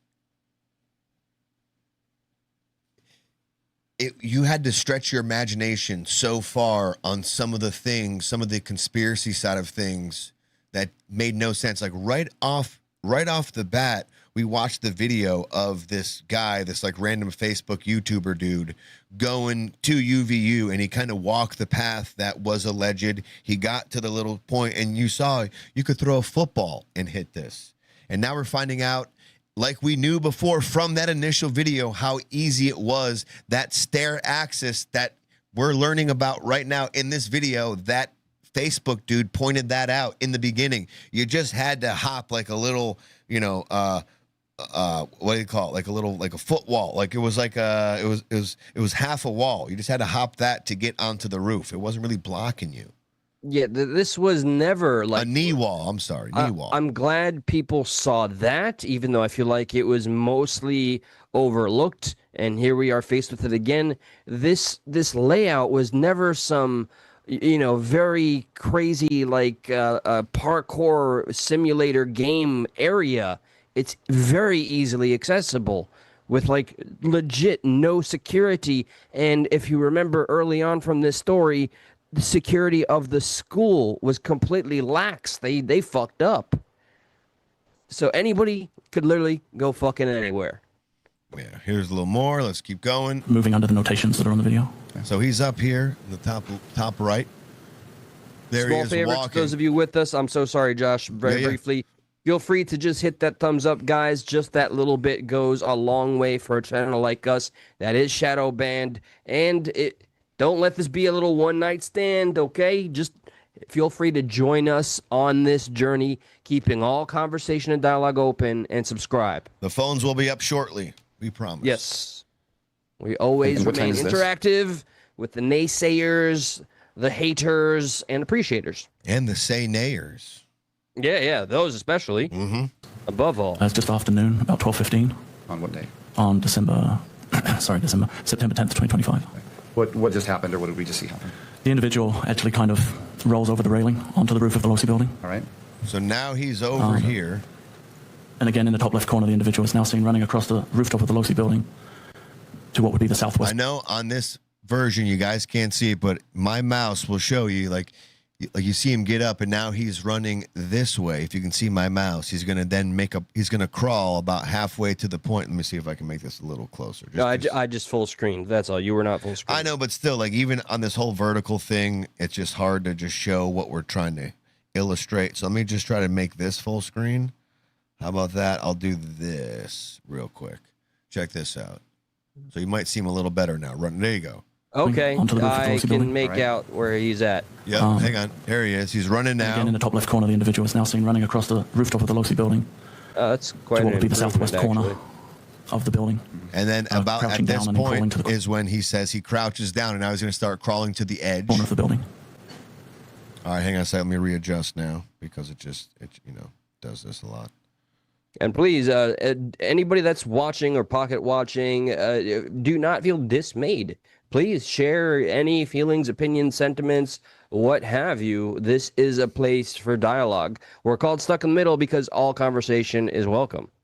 Not because we are in the middle, but because the best place to have a conversation starts in the middle, not with one side or the other. Then we've always kind of taken some level of pride in calling both sides out. And we will pounce at any opportunity to call our own side out. Just happens to be easier to call one specific side out at the current. Yes. And this is at what time? Around 12:23. So he's still up Time over video is here. 12:22. On the 10th. On September 10th, yes, 2025. So he had about between 15 and 30 seconds to zero in his shot and take the shot. 15 to 30, is that what he said? Yep, between 15 and 30 seconds to, depending on how he crawled there and when he was waiting and when he actually got set up, between 15 and 30 seconds to. So wait, so all right, he's up there. So for him to, are we talking about just to when he dropped to the ground, crawled to the prone position? Yeah. 15 to 30? Okay. Like, yeah, exactly. I don't know if it starts. It most likely starts when they think he stops crawling in prone position and they say, and I guess maybe it could be up for debate when he, quote, stopped crawling, because it doesn't start when he's in prone position, but well back from the edge because he can't see anything. So it starts at least when he's in visible sight, we could say. Okay, because I did hear, but it was probably a different source, that it was 30 to 50 seconds. So I stand corrected if 15 I'm to learning 30 in real seconds is what he Okay. had. We're clear, this is the roof of the Losi building. Correct. Can you still see that individual? All right, they just zoomed. They keep fucking it up, but I forget this is the one that zooms in a lot. So I'm gonna go over here like this again. Forgive me. time. That's all right. I We're guess you can lane prone. seeing You believe this this to be Mr. through. Robinson? So that like sorry? You believe this to be Mr. Robinson? I do, yes. And how long is he out there on the edge of the building? Just until the reported shot was fired at 12:23 and 28. The individual then stands up and then moves across the building to the north. Is that what we're seeing happening right now? so you see him It is, running yes. right here. They move behind the atrium area on the rooftop to the northeast corner where the white triangle is. All right, I'm gonna scooch There he's over. on the other side. Yep. I'm gonna scooch over now. There was one, and I'm only mentioning this because I don't think we have this particular clip. There was one moment that I saw on my feed where I just, the opposing side is really, really hungry to get anything they can latch on to, which is where the guy right now describing everything, he didn't have the perfect answer in the moment regarding the two students that filmed the figure on the roof, and they assumed it was an Overwatch teammate or something that was a part of security. Did you happen to see that? But like, what would that have to do with? Like, what would be the claim as far as if he didn't identify? Like, what's the implication? I'm pointing that out because I don't understand why the I'll call them the candy culters or the naysayers of that or the ones that say Tyler Robinson is a patsy. I don't think they can even articulate why this is such a big deal. I just think they're capitalizing on a moment where this guy, who seems to be very, very capable of narrating everything, just couldn't really explain something, or he just maybe was baffled, I believe. I just I'm don't just see pointing how. out. Well, I'm just pointing out what I don't fully understand how that's a W for them. And I don't see how it's far-fetched to think that somebody who was very pro-LGBTQ AI+, pro-trans, wanted to do something to Charlie Kirk. Like, Right. to me, and maybe that's like, we're like, see, and that's exactly what they wanted you to think. Okay, fine. I'm not debating that part yet. That's a whole different topic. But that part compared to all the steps and leaps and bounds I have to make to say, Tyler Robinson he was just picking up clothes and it actually wasn't him, and like all these things that go into making that true, it's so much more complicated than this guy thought Charlie Kirk was full of hate and wanted to take him out. Like, why is that? Like, I would love to know from people who believe in the conspiracy side of things, like, why do they not think that the other side to be applicable to the situation? Like, maybe they say, I do, but I just lean more towards one way, but I still want to know either way. Like, do you even believe that to be in the realm of possibility? Because what I take away from the whole thing is they don't believe that to be a possibility whatsoever. And that's mind-boggling to me. It blows my mind. Yes, it's not radical to believe the radical did the deed, for one. And secondly, where's the fucking bar set? How many of these conspiracies do I now have to believe to support the conspiracy? Because now do I have to educate or take seriously the Maroon Shirt Brigade, which was to put us all off the trail, and the Egyptian planes theory? And so, like, how do you account for Tyler Robinson's gun? How do you account for him turning him, like saying he did it? How do you account for, like, the dad calling Tyler Robinson and asking for a picture of the gun, and then Tyler didn't respond, and then, like them saying, you should, come here home first, and then they all kind of went to turn him in? Like, how does all that fall into the conspiracy side of things? Are the parents in on it too? Yeah, and what was it? Either his pastor or a Boy Scout.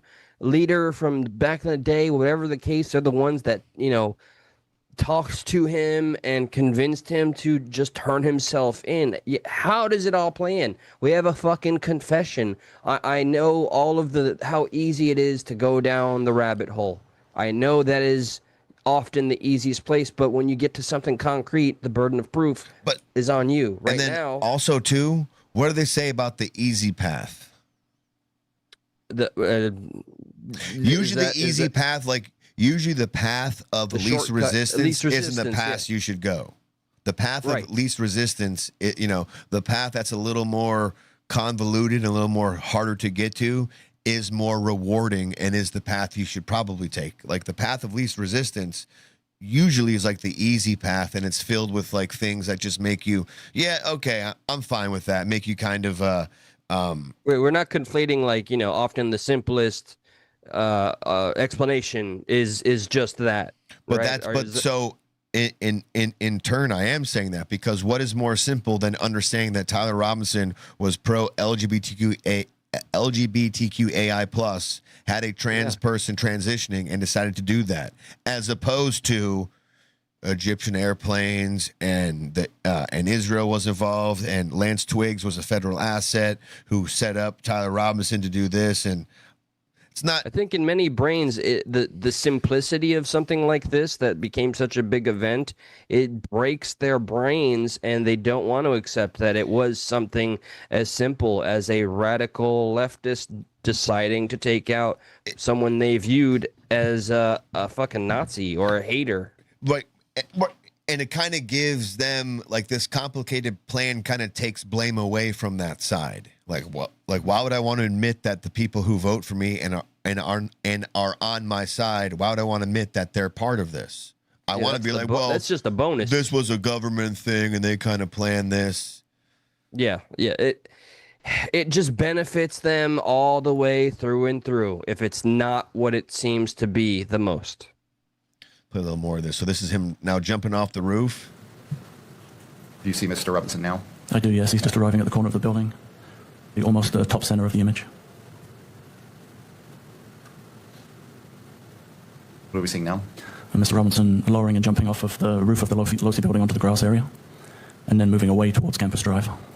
There he is, running away. And he appears to be carrying some kind of an object in his hand at this time. Not limping anymore either. Nope. Yep. That's right. So he's approaching Campus Drive. And this guy even comes back later at night. So this is him still running. So that's him still running again. But here's at nighttime. What do we see now? This is the intersection of Campus Drive and 800 South. There's a vehicle attempting to turn right onto Campus Drive. That's the vehicle is driven by Mr. Robinson. And on the screen, where is that vehicle that you're referring to located? If you broke it into quadrants. It's on the left side, on the upper side, the upper quadrant. Now what do we see? And that vehicle's now pulling away and heading east on 800 South. He was going to turn in, but he saw all the cops there and said, "Nope, I'm out." Yeah, understandably so. When you just committed a massive, huge fucking, almost the crime of the century. Here, there's a couple of comments I'm interested in reading, and thank you. We do try to be. You want me to turn the phones on yet? Huh? You want me to turn the phones on yet? I don't know if anybody wants to call in. Just hit the one, enter, and then we'll put that number up. Where did I want to start here? So, Gamer 2021. The burden of proof is on you, sir. Your comment is Charlie Kirk's wife ended him. He should have protected his neck. It's the easiest way to go. I won't deny, there has absolutely been times where she has been what one would call strange, but then you are putting yourself in the position to be the arbiter of what mourning is supposed to look like when undertaking such a monumental task of carrying on such a great man's legacy and company. You tell me what the fuck that's supposed to look like, because there is no book or tutorial to follow.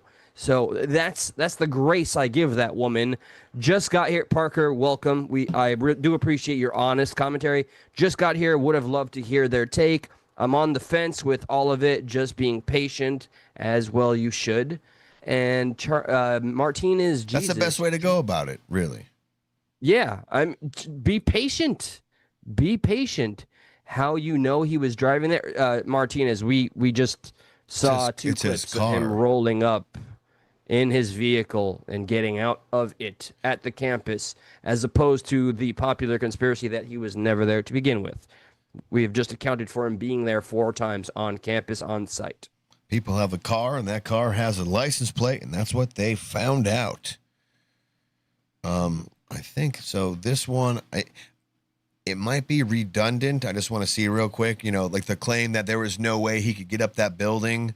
I think this kind of hones in more again on the fact how easy it was to get to that point. I just want to reiterate that because I think it might have been glossed over as far as that. Well, actually, I think this might be a completely different testimony altogether, separate from the clip we just watched. So, the whole claim that it was difficult for him to get there, we covered that. We said there was stairs there. It was more of this bird's eye view. We didn't get to really see him run up the stairs. Not that we see this here, but this gives a little more verbal indication of how he was able to find those stairs and what was actually blocking him, or more to the point, what was not blocking him to access that point. Top. Do you know how to gain access to the rooftop of the Losi building? Yes, there's actually an outside stairway right here that comes up. It's going to be just to the south of Losi building. There's a red pathway right directly in the middle of the picture. Off to the south of that, on the left side of the picture, is an outdoor stairway. Is that open to the public? It is. And how would someone access the roof from that stairway? If they came up, they would put them right here on this pathway that goes between the Losi Center and down towards the computer science building. There's a red pathway. There's actually a little handrail, like a little guardrail, probably about a couple feet high, that somebody could. It's just like a little knee wall. It's about like, half the size of you, and it kind of says, hey, you better not cross this wall because this is the roof. Like, all you got to do is like, oh, okay, step over it. That's it. Yeah, no, it's like you're getting in a wrestling ring.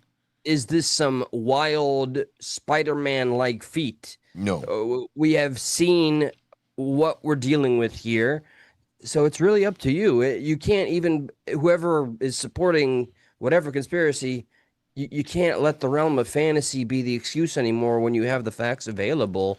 And I want to just... this is the last time I go ahead. Let myself get one guide by Martinez here. One guide. You're more than welcome to comment to your heart's content. You supposed to stay freaking true to your morals you claim to have when your loved one was alive. That woman is a hypocrite. All right. That has nothing to do with what we're talking about, though. But just so, as far as Tyler Robinson never being there, here's a timeline of what we think we know so far. Gets there at 8:30, wearing shorts and a T-shirt.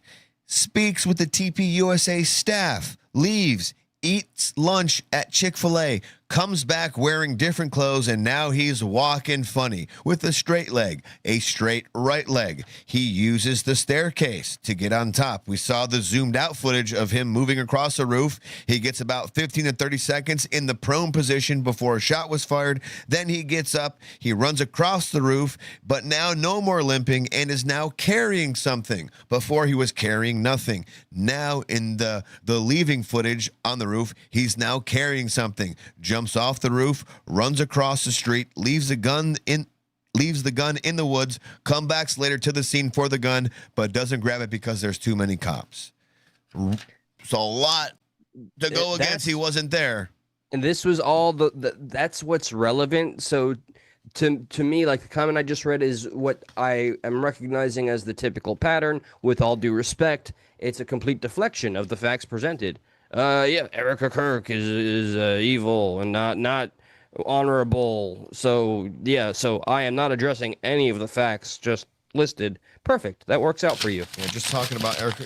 What we should do now is maybe go over some of the things that were odd, right? At least be, kind of fair. And one of the first ones, why not we start off with the whole bullet thing that, CanCon was talking about that you deemed interesting. Because they did find another bullet on another building, but there's an explanation.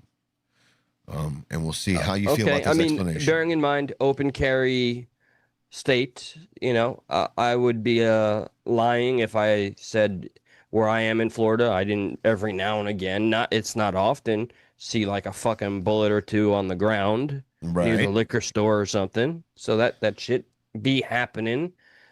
I don't know, like, how far was the building where this bullet was? Was it on a building? Was it on the floor? And a holster was there? Like, this is today years old to me. I didn't know any of this was a fact. The holster was not found by this bullet. This bullet was found on a different building altogether. But it wasn't a rifle round. But here you go. So here, we have to be fair, and fair is fair. Like, this is odd. It would be kind of not in Stuck in the Middle's vibe to just pass over this aspect. And there's a few more things that we could see as odd that we will go over here. Was it near enough that you think it would have been kind of scoured and discovered? Or like how, I mean, it was discovered, but when? After the fact. Like very far after the fact? I think when they're just like, so I don't want to speak out of line. It's about a 56-second clip, and maybe this will have some of your answers here. Wasn't there also a bullet found on another building? I believe an unfired bullet had been found on another building at some point during my time there on September 10th. Yes. Which building was that, sir? I don't recall. Was that considered a scene that was worth preserving? It was not. My recollection is that was accounted for as an ejected cartridge from an officer who had cycled his rifle. Okay, I thought you said it was an unfired bullet, and now you're saying it was a cartridge? When a weapon is cleared, an officer would make his rifle ready, which would chamber around. Oh, I got you. My understanding was that that's how that was accounted for. So an officer claimed that bullet belonged to him or her? That's my recollection, is that was how it was accounted for. And when was that accounted for?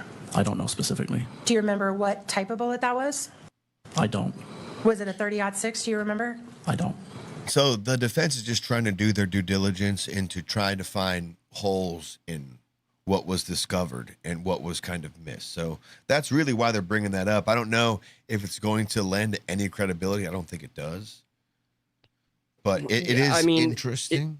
It would be, it's exactly as you said. It's simply their due diligence. And if they could make a mountain out of this, it would be, it would be against their literal job, because that would distract from everything and maybe be enough to sow that fucking doubt. But I don't think it's a huge smoking gun thing. It's more of a red herring, if anything. So there was that one. Here is them. Here's the defense, rather, saying they don't want the close-up footage being utilized. This is kind of odd. Like, this is. Thank you, Rob Mack. I mean, I'm not saying yes. You know what? I'm saying thank you because we agree, but that doesn't mean I'm not open to be persuaded. Okay. Let me see where's Rob Mack at? Oh, he said Tyler did it. Game over. It's done. It's at the bottom there. Gotcha.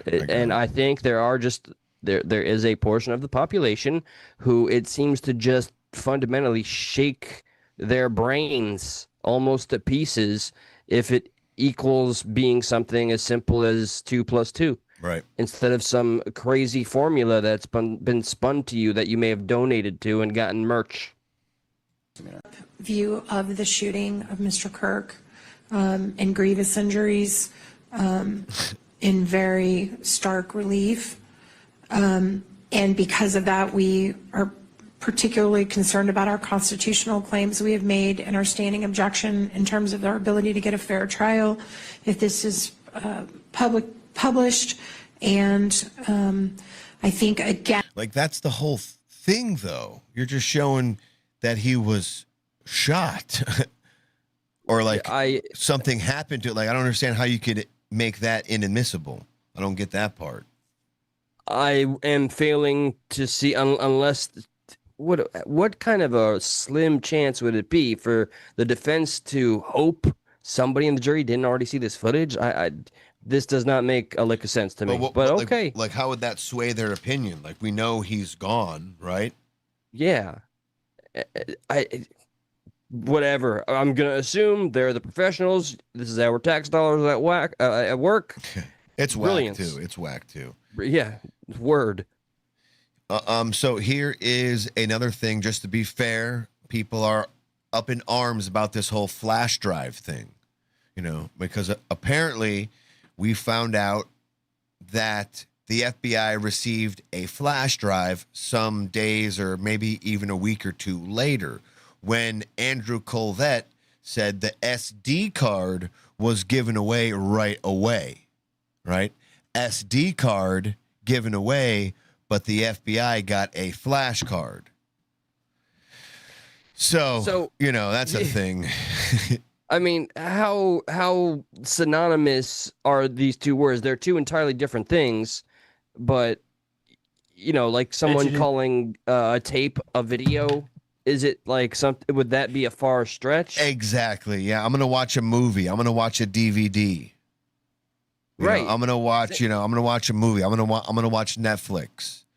So this would just be another example of anybody, the conspiracy, the defense, trying to make a fucking mountain out of molehill so that they can say there is something more when there is not. And that is my opinion. Yeah, it could be a simple semantic error. Like usually when people hear flash drive, it's like a USB thing that plugs into a computer, right? An SD card or one of the new cameras has this type of tape, this type of SD card thing. So to play devil's advocate, let's just concede that there is a difference as far as what is going on. Like, yes, there was an SD card that was taken from the camera, and the FBI, yes, did receive a flash drive of that footage. Is there anything inherently wrong with that?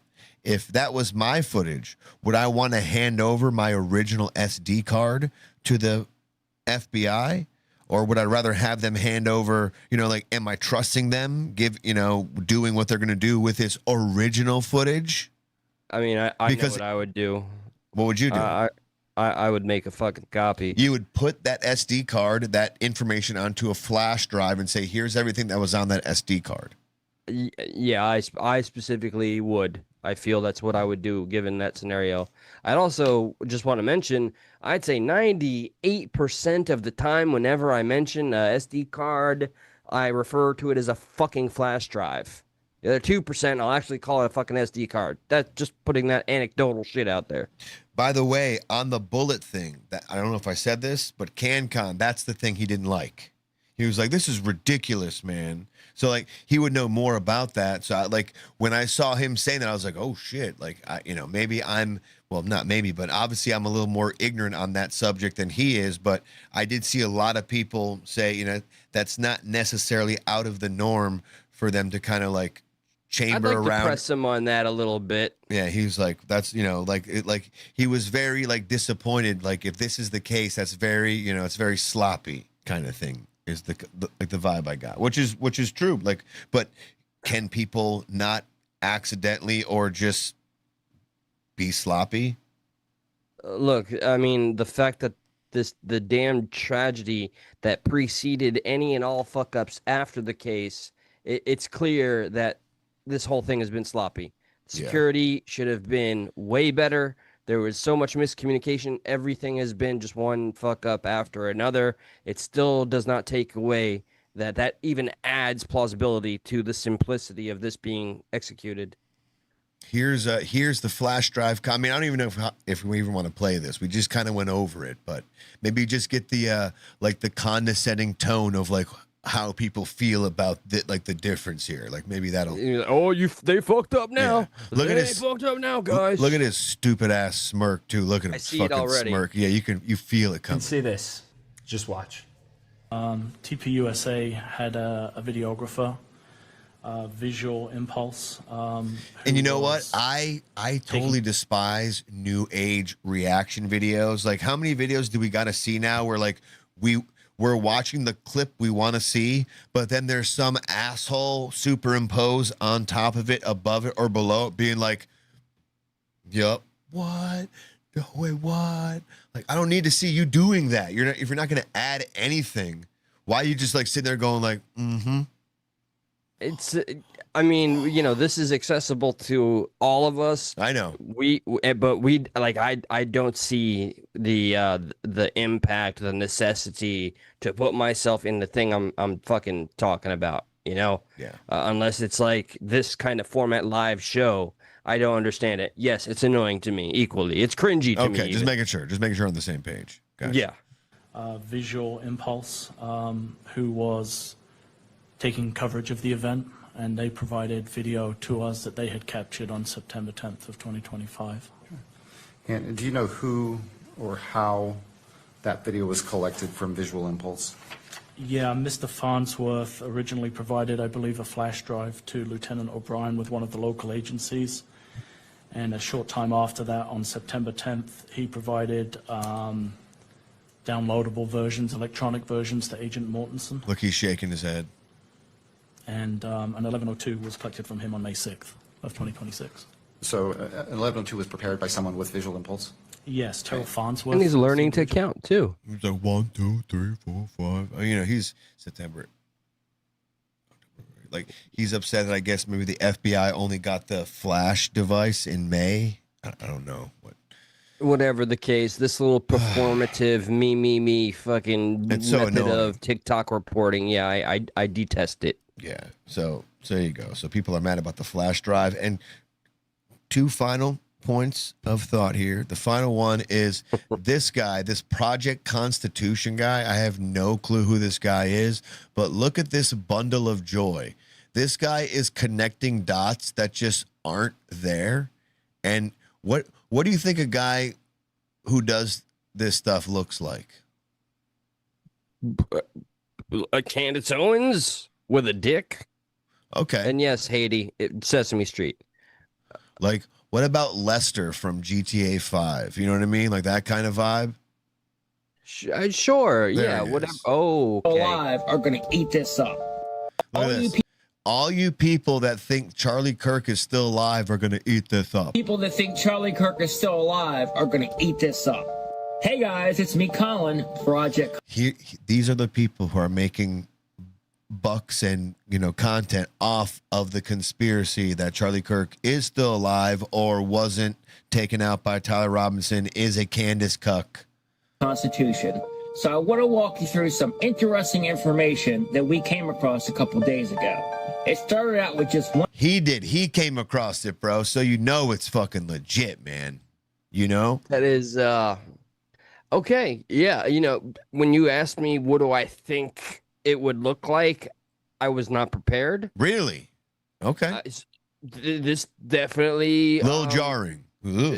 Jarring is the appropriate. It's like a fucking Down syndrome potato head idiot over there that's probably jerking off to World of Warcraft with Diddy oil.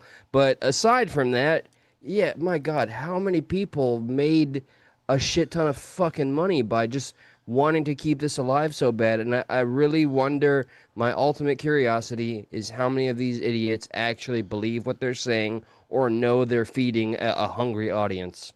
So you saw what that guy looks like. So at risk of playing that video and listening to more of him, he's essentially saying this. He's saying, so there's a number that's been listed under Erica Kirk that is in New Zealand. And this is significant because no one was publicly discussing Valhalla or any New Zealand connection prior to Charlie's death. There's virtually zero chance this is simply a troll. All right. He's like, this is where it gets even stranger. After further investigation, this is a protected New Zealand number. Thanks to legislation, it can't be allocated to any person or business. All right. This raises obvious questions, right? This is obvious, Eli. It says, why would Erica Kirk have a protected government reserved New Zealand number active well before Charlie's death? Now connect the dots. Oh God. And this is where he gets a little crazy because remember, so I guess in this area, there's this spa or something called Valhalla. And remember, Kash Patel said, I'll see you in Valhalla. It's burned in my brain, dude. Yeah. Yep. Tyler Robinson had a map of Valhalla, a rare, extremely private Danish retreat in New Zealand on his computer. Kash Patel referenced Valhalla. So, dude, wait. they're all coming together, bro. Tyler Robinson had a map? Yeah. Of Valhalla? On top of that, Tyler Robinson had a map of Valhalla, a real extremely private Danish retreat in New Zealand, on his computer.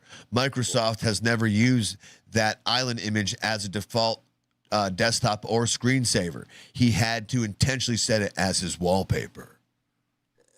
Okay, are we learning about this for the first time from Potato Head? I have no clue. Okay, because I never heard that shit either. I'm just going with you, like how far they go to connect dots, like, and they won't even look at that footage and be like, that could be Tyler Robinson. This is just words and text, and it goes on, and they just go on in crazy tangents. But when you show them video footage of what could be, they're like, nope. Yeah, no, I can't. That's definitely fake. But I have a Really? source that's essentially a fanfic that's way more dependable than your authentic footage. And he's told me he's never lied. Yeah, yes. And he likes Candace Owens, so you can't go wrong. Do you want me to play the joke that you fell for? Or do we care about it? I mean, I almost fell for it too, but then something was like, something seems familiar, and it's like, oh, I remember this. Because it was AI, but like it was made intentionally to be that. If the interest is, hey, Eli, take it on the chin. All right, sure. I watched it for 4 seconds. I was like, oh shit. I feel like this though. I like fucking thing. More so like, it's a rag on you segment. It's clipped as if it's a real thing. So maybe it's a good information segment. Be like, this, I don't have the original video, but this is completely AI. I mean, you could even see her. It's not lining up, but it was part of a bigger video. So as I was researching clips that we were going to play tonight on the show, as you all are with us, God bless you for that, I saw about the first 4 seconds of this. I'm like, well, shit, okay, this is going in. It's like another ridiculous story Candace Owens is telling, but it's an AI thing. That part doesn't matter, but the fact that it's going around like this, like the fact, like that's what I want to be like, see, just careful out for this. You guys want to know what happened during my meeting with Erica, so here it goes. We met in Nashville because I didn't want to fly. Just how she talks like this, and here it goes. We met in Nashville. Like already I'm like AI. Anywhere and have my plane shut down by Israel. So I told her to come here instead. She gets here, and first thing she does is she gives me some homemade cookies. And I'm like, bitch, I ain't eating those poison chocolate chip cookies. She tried to poison me. Anyway, that right there, it's fake, right? As soon as she says, bitch, I ain't eating no poison cookies, you're like, yep. I didn't even get that far. Yeah. So there you go. That's all we really had to do. We don't got to do the whole thing. We're not trying to have a parade here at your expense. We all get fucking We duped, could. We could. It happens, and anyone to pretend otherwise, I would be less trusting of such an individual. That is the kind of like the end of the Charlie Kirk thing. If you want to hit the phones on, we can. And see if sure. you I mean, you could certainly put them up. Can you give me 30 to 45 seconds before I put them up? You know the drill. I've been a good boy for about almost 2 hours here without having to go. No, I really have to go now. Don't fucking cry about it. Go. Training himself over here. What's up, Veritas? I don't blame people for... Yeah, see, we were discussing that earlier. I should probably read the entirety of your comment. By the way, while I'm on the topic of reading all of you amazing MVPs sticking it out, I have stressed, and I often do, and apologies for that. No, I don't apologize. Fuck that. Literally, all of you lending your voices, agreeing or disagreeing, you are the captains of the ship by engaging. So thank you from the bottom of our heart. This is a little experiment / show we have been doing for 6 years. So any subscribe, share, it means the world to us. And again, remember, we keep the phones line because we want to maintain talking to you guys. We have Discords, social platform communities where we can all engage and discuss topics. So, all right, I don't blame people for questioning the circumstances around Charlie Kirk. There's plenty of odd things that make people question after being lied to over and over again about everything. That's exactly, almost verbatim why I explained. I believe and understand why people want, do the default distrust we have for the government. I understand there's no reason they haven't earned our trust. It's quite the opposite. They've lost it time and time and time again. Not a single president, administration, nothing, nobody, not any party, no, there's no representative that I feel I can say I entirely trust. That's gone. Any three-letter agencies, everything we know that our governments have done to we the people, the propaganda, the media, all of it being under the same branch, I understand why we gravitate towards conspiracy theories. That almost seems more rational than believing whatever they tout as an official report. So I fully understand it, but at least specifically with this case, I am confident that we have been shown, at least for me, enough information to come to the conclusion that in this case, the spade is just the fucking spade. All right, I'm going to go to voice. Calls are on now, so just in case anyone feels like calling in now. Bam. Nope, that's not the right one. There's the right one. There we go. 954-546-3455. Again, 954-546-3455. The purple numbers are up. That means the stuck lines are open. So if you're going to call in, please do your best to at least maybe make the attempt to stay on the topic at hand. And bear in mind, as we do have a show, we might regulate the time from 3 to 5 minutes unless it gets super interesting. It's not... I feel like Fridays, like there might be a theme here that Fridays can kind of go a lot longer, but Tuesdays we have to keep a little more of a tight ship. So I feel like Fridays are going to be a little more lackadaisical. There could be a little more open form, a little more long form debate conversations. And I'm still thinking about maybe making a separate thing, just like Stuck in the Debate, where it's just like, a phone line up. And people, one topic and just kind of going back and forth on that topic. But like, I do feel like the show itself kind of incentivizes it. Like there's a little more lead up to just the topic to where, I don't know how to put it, but like the show that we do as is gets more people to watch and want to call in as opposed to just sitting there with one topic being like, all right, debate me. You know what I mean? Yeah, no, 100%. I guess, if anything, the only thing I'd want to dissuade is that we have a record of getting some people that really love to call, and it is of my personal opinion that it is not so much that they want to have the dialogue, it's that they want our platform, and they want to regurgitate their talking points, and they're not really interested in having any sort of conversation unless it's specifically what they're interested in. That's all I'm pointing out. So the picture that's been making the rounds, and I even told you on what was it, like Saturday or Sunday, I said, bro, this picture is going to be a thing. Just wait. And I wasn't like some, future teller. It was pretty obvious that this, in the way it was shot, the way it was framed, that someone on the left, if not everyone on the left, was going to try to make this into something and utilize this and take this as, a talking point. And mother of fuck, did this backfire? They did. Well, we'll get to that. But at first they thought they were on to a hot pot of coffee. I mean, what is the popular slogan? The left can't meme. By God, even when I was a progressive, I don't know. I just, in my mind, maybe it's nostalgia. Everything was just a little bit better, or maybe it was my bias. But now, these days, holy fuck, this is terrible. And the right, they spiced it up so much better, and I think it made a stronger point. But this isn't even a meme, though. Like this is just like they were trying. Like this is being used as like this, like really propaganda. Yeah, propagandized. Like this is America. It's this lady sitting in front or around this group called Patriot Front. All right. And she's just sitting there by herself. And it's obviously a bunch of other white people. And Patriot Front is considered white nationalists. They're white supremacists. And this poor black lady. So it is Aryan Nation. Like, this is white supremacy shit. Well, right? as far as what we're told to believe. Yeah. You know, I'm not up to snuff on exactly what Patriot Front is.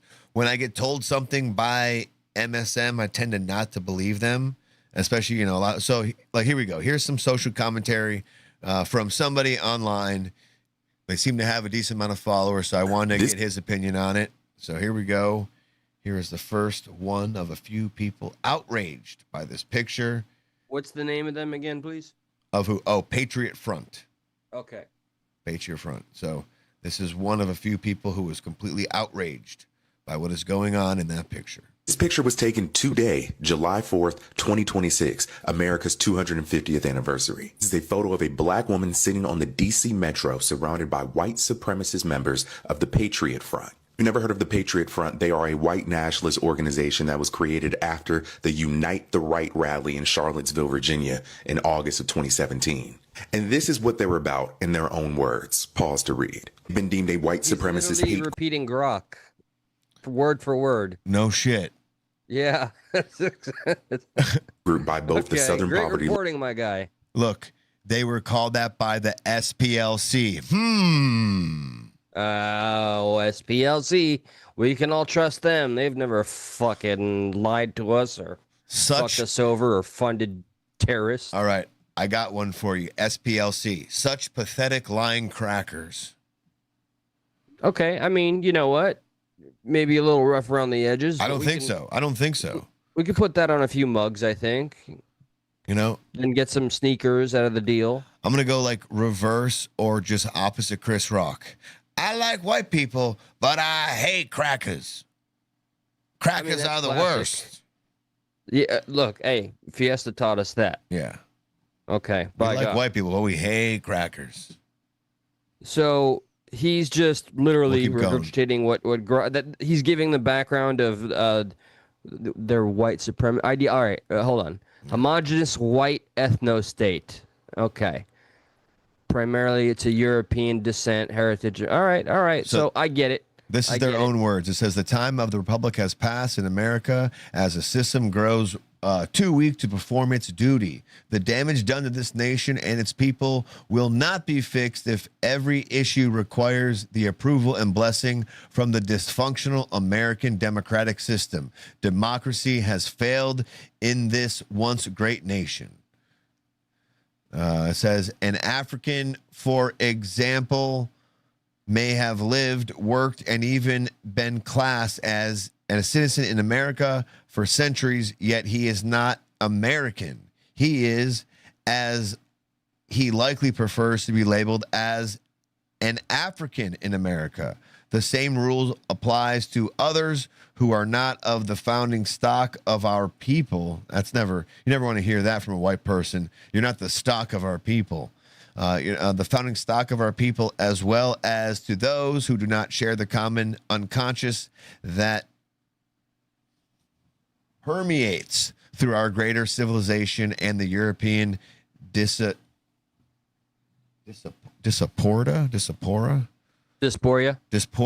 I can't. It's so fucking. You've heard that word? I don't see an I. I just see like DISAPORA. Dyspora. Okay, we're gonna go with that. That's fine. Whatever. Who cares? And then I got a statement. Please continue. Yes. Well, yeah. We'll play this guy's little comments a little more. Out in their own words. Pause to read. Been deemed a white supremacist hate group by both the Southern Poverty Law Center and the Anti-Defamation League. And if you're more of a visual learner, here is a video of them marching today in Washington, D.C., carrying Confederate flags. This picture is not only representative of what America really is, but it's representative of the black experience in America. A black woman. Remember that because of the person they are using to be their poster child of the black experience in America. Remember, they're using her specifically. Mm-hmm. She is the one. She's the poster child. She's the representative of the black experience in America. And we all know how well that worked out for George Floyd. Actually, despite everything that came out, ODing and drug addiction and felonies, he is getting a hell of a movie deal, his family. But do go on. She's not going to get one. Are you sure? I mean, I think I'm it's telling you, hell of a movie. Like George Floyd is levels above her. Okay, that's a tall order. I'm telling you. I'm telling you. Surrounded on all sides by people who would hang her from a tree if they could. It's funny how they say that, yet like she's perfectly A-okay. She's right as rain in this picture. You know, where when you look at, you know, Irina Zarutsky, what's her name? You know, like the opposite. I thought we were going to show the picture before we talked about it, but which one? Yeah, the Irina picture. The meme of them side by side. Not necessary because everybody knows the damn picture. And one thing I want to point out: high possibility speculation.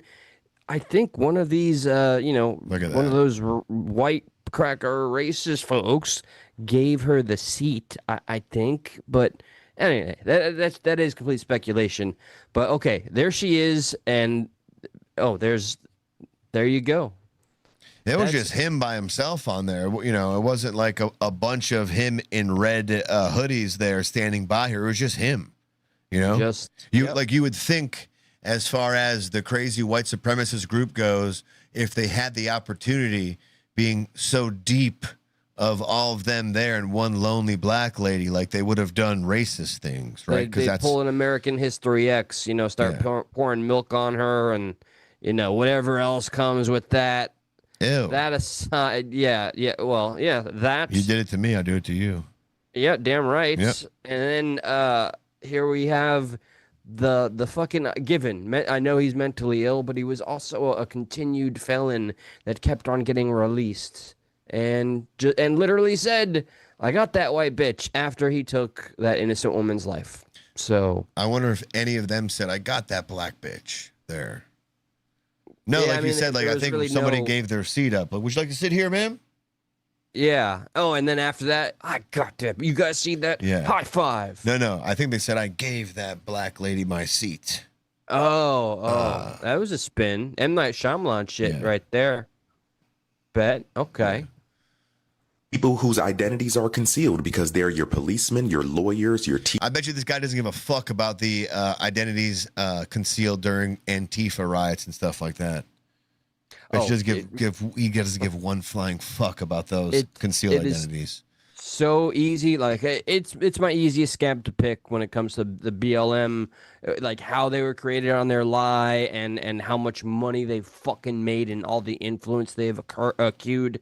And we're getting a lot of people that are saying they believe that those are feds, which is entirely possible. We're gonna play one video after this. Okay. Because everyone is Hang her onto from the a same type tree of if they thing. could. People whose identities are concealed because they're your policemen, your lawyers, your teachers, your doctors, and they'll get to go back to What work about on Monday. Antifa, you fucking hypocrite. Nothing. Not a word. What the? Oh my God! Be more disingenuous. Cherry pick more. Oh, Josh, I'm getting that unhinged. It's starting. I'm not going misgift demon time here, but the radicalization on the left, and people like Fiesta and the shit like the Islamic invasion. All of this is pushing me to the point where I'm going to get a little bit more unhinged. Not TOS breaking, but I'm going to say stuff that's going to make me a mark. I almost feel like it's supposed to do that. That way, when it happens, they can say, "See, we were always right." Yeah, I get. And then that gives the incentive to keep doing what they're doing. But but there's like a great conversation. Right, exactly. But there's a great conversation. Then how do you combat that? Yeah, I mean, literally, I'm still prepared to say some of the most deplorable things to a specific person that calls us every time we're live, and that'll be entertaining and fun, but in totality will not help. I know. But we're not supposed to help all the time. I'm not disagreeing. I'm not. Do not get me and think I'm saying don't do that. I don't feel judged, and I stayed in my head thinking about this, remember, look, I felt, I don't want to fucking not brave, sincere enough to share the story that I knew would be used against me about the time in the movies recently where I felt I was threatened and I had to get my firearm in a ready position. Of course, he weaponized that, and then a few days after that, the fucking idiot justifies it happening in another instance where it was a black guy that protected himself. May I ask, how would you like, what do you think in a perfect world, how would you want him to have responded to you saying that aloud, saying, I was at the movies, this and this happened. I actually felt this for a second. You know, like I was kind of at the ready. I didn't do anything, but in my mind, I felt I had to be there. Like, yeah, how do you think, on my lap for X amount of time? What would you respected as far as how he would have responded? I'm not saying in the vein of his logic. I'm saying, let's just pretend it was anybody. And you said that. What would you have wanted the response to be? Well, given everything that I explained, I would have hoped to have heard some form of understanding. Like, yeah, you know what? I can understand how you perceived a possible threat, given everything you just explained. The aggression, the shouting, the cussing, and the reaching.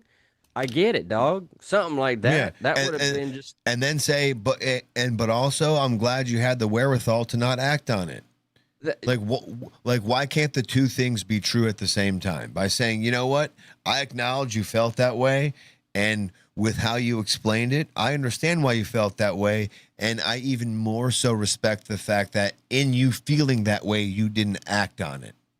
Yeah, but for whatever reason, you're not allowed to feel like that. Like if you feel that way, you're in the wrong. He demonized me. All right, for anybody that's listening, we have a gentleman that is very black, very proud, demands that all the white people in America pay the black people that we can trace that were slaves $2 trillion from the government, and each family get like 40,000. He believes that, and I think that is fucking insanity. And I made that clear to him. So I'm a racist to him forever. And also, so he demonizes me for feeling like I'm threatened, and I don't use the weapon, but he justifies the parking lot shooting and praises her for taking it out and then deciding to end someone's life over a parking spot. Like, now that I remembered it, I would ask him a similar question that I ask people who are always thinking the government is out to get you. Like, when did the government do right? I would ask Fiesta, like, when has the cops done right by a black person? When has a white person done right by, a black person? I would love to see his answers there, and to see. You remember his response when I explained the clip we both saw of the officer saving 4 black children out of a car that was sinking in a lake? Oh, in the lake? Yeah, I don't recall his response. I remember the video. What did he say? But it's an officer. He's just doing his fucking job. That was his great own. He didn't care about him. He was just like, bet. Like, you can't win. I accept when I'm dealing with someone that I can't win with because I can't reason with them, I'm going to deal a certain level of disrespect with malice. The Supreme Court ruled that, in all reality, an officer does not have to protect and serve. Well, yeah, does not have to put his life on the line. Correct. To do it. Like, he doesn't have to make the ultimate sacrifice like a lot of people in the military have to do. Correct. Yep. They don't have to do that. So, like, can you not give credit where credit is due? No, he will not. Nope. Unless he gets $4 trillion. Yeah. And 40 acres. And a mule. And an apology. And a kiss on the feet. Fuck off. So it is you and people like you in terms of mentality that are pushing me to further away from unity. It's like left fatigue. To be more hateful. It's like left fatigue. Leftist fatigue. Yeah. This anti-American, America's always wrong. Like, the oppressor. It's like I'm fatigued. After this video, because this photo took place during July 4th, we do have a few videos, if we want to get there, that kind of illustrate the people who just don't like America. They're just like, yeah, fuck it. And there's a great video to follow all that up and be like, you can't fix what you don't love. Precisely. That's where I was going to lead. I am almost completely and I'm someone that's always enjoyed debate. I mean, that's why I embarked on going Same. on YouTube before I had a podcast. Damn right. We made this show because we wanted debates. And by God, we've said It started often, off but because you and I wanted to debate. That's literally where it came from. It's like, well, I That- think you and I yes. could have good juxtapositions here. that and you had the two other pussies that didn't like it when you spoke about it. True. So Yep. thus this show was born. But yeah, whatever point I was going to make, all I know is this: I don't know that I don't want to change the fucking minds of people that hate this country and are going to dare to tell me how it should improve and or make it better. Because as you say, the origin is someone that hates this country, its foundation, everything that makes this place one of the greatest countries in the world. Fuck you. Why should I take a damn thing you say seriously? And fuck your socialism and fuck your communism. Yeah, it seems like an exercise in futility to try to get those people to change their mind. Like, I would love for it to happen. I think finally we all would love accepted for it to Josh. happen. Did you? That's the thing. Yeah, like that. It's the result of the fatigue. I feel like I lost a little bit because, as I've shared, man, and welcome those of you that whose names I'm Azrael, What up? Dandyman, and welcome to those of you that are just joining us. By the way, hit the like button, goes a long way. We are suppressed for fighting TOS on the daily. We're live twice, if not 3 times a week, Eastern Standard Time, 9:30 or 10 p.m. Please join us here. That is yeah, his name, Veritas. That is his name. I just always thought I'd maintain this want to have a discussion because this show alone is an example of wanting to have dialogue and recognizing the importance. But what is the point of trying to argue with somebody who has nothing but hatred and self-righteousness in their hearts? And so, yes, I feel a little defeated. But it's not for them, though, right? It's for the people who are listening, who don't feel as radical as them, who are still like, oh, that kind of makes sense. It's for the people we're saving. It's not for the people who just like they've made up their minds already. Hey, I know what all you want is attention. Run to the abyss. You got your name read out. A lot of people miss Charlie Kirk, and you have chosen to stay in an ignorant bubble. I'm sorry his facts hurt your feelings. I'm sorry his faith and conviction have hurt your fifis over your fantasy-like bubble. But you want to hear something crazy? To feel as you feel. Like, want to hear something crazy? Like, I'm not religious, right? Well, like, I'm not like, practicing, right? Like I do feel like I've based my morals in something that is attributed to like some type of Christian Catholic ideology. Like, I do feel like morals come from a higher place. It's not just like our feels. But dude, check this out. There's somebody who I know that's related to me ish who is going through like hard times and like they're very depressed and stuff like that.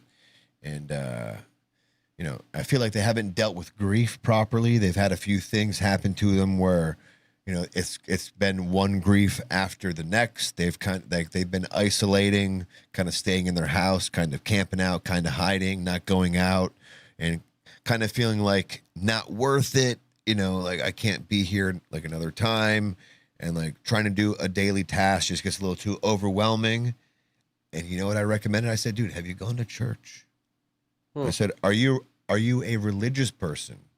It's like, I read the Bible, I do this, I do that. And I said, I feel like what you're going through, I feel like there's a lot of religious people out there, especially on the church side of things, that can help you deal with grief. They can help you fill that thing that's empty within you right now. And I recommended him for that. In that faith. Yeah, I did. Let's see what we got. Call from Fiesta. To accept, press 1. To send. All right, Fiesta. Hang on, real quick. We got about 3 to 5 because we got to pretty much have a cold out at 1 a.m. So I'm going to set a timer, just as anybody else I'm going to do. But Fridays we'll probably have a little more long form conversation if we want to have some fun there. But Tuesdays we got to be a little more dialed in. But Fiesta, Thank you for calling, sir. How you doing? Happy 4th of July. What do you got for us on the tonight? Oh, no, it's good. I wasn't even going to call, but Eli kept bringing my name up, so I thought I'd just poke my head in there and say, what's up, fellas? I wasn't even going to call. Your favorite crackers, correct? Nah, I don't use slurs against white people. But all right, well, like, yeah, well, what was it? Suspected white. That's what it was. That's what I was close. Your two favorite suspected white supremacists. Got you. So cracker is a slur to you? I mean, you've not had any issue with saying it every other show, but okay, that's cool. You heard me referencing you because I actually thought about how we've had some discussions, and just at the very least want you to know, and I have no qualms about us agreeing not to disagree, whatever the case, but someone like you, Fiesta, and talking to you and trying to rationalize or find common ground, I have found to be so challenging, near impossible, that you have helped me accept that there are people that I will meet that I find to be completely disconnected from what I perceive to be reality, and I accept that I cannot change that about people, about you. And moving forward, I don't think I'm going to make as much effort to make that change when I run into someone else who carries themselves as you do, sir. Well, that's cool, Eli. You're just a weirdo, so it doesn't matter anyway. But me and Josh, we find common ground a lot. But what this guy is saying, though, is like, if those guys are doing something that's righteous and so prideful, why do they have their head covered? It's because. What about BLM and Antifa? Why do they have their heads covered? Yeah, you're. I'm a weirdo like for being sincere with you about. Dude, you want reparations, which is never gonna fucking happen. And you better hang on, Fiesta. Let Eli respond real quick. That's all. You better get over the reparations, which I know you're never gonna capitulate to, but you're in a fucking fantasy world. We're never going to move forward. You are stuck in the past. You really want the entire world, every human being on this planet, to believe that everything is because black people exist. That is narcissism, bar none, beyond anything I've ever heard. So you perpetuate victimhood while you also try to maintain this self-confident aura of being I know. The warrior. So how do you think you're ever going to gain an ally, Fiesta? Get new material. I'm a weirdo because I'm calling out your horse shit. Saying, you just asked a question. Can I answer the question? But he didn't finish. Like, what was the question he was asking? God damn. Yeah, I made my statements. But what was the question he was asking, though? You asked me, why does Antifa cover their head? And I'm saying you're going to compare a bunch of homeless nobodies to, like he said, these people are policemen, officers, judges, hospital attendees, doctors, nurses. These guys have real jobs. You see how organized they are? You see that they all have the same uniforms on. That shit costs money. You see those big ass flags? Those are not fucking homeless people that are given money to by Soros and everybody else.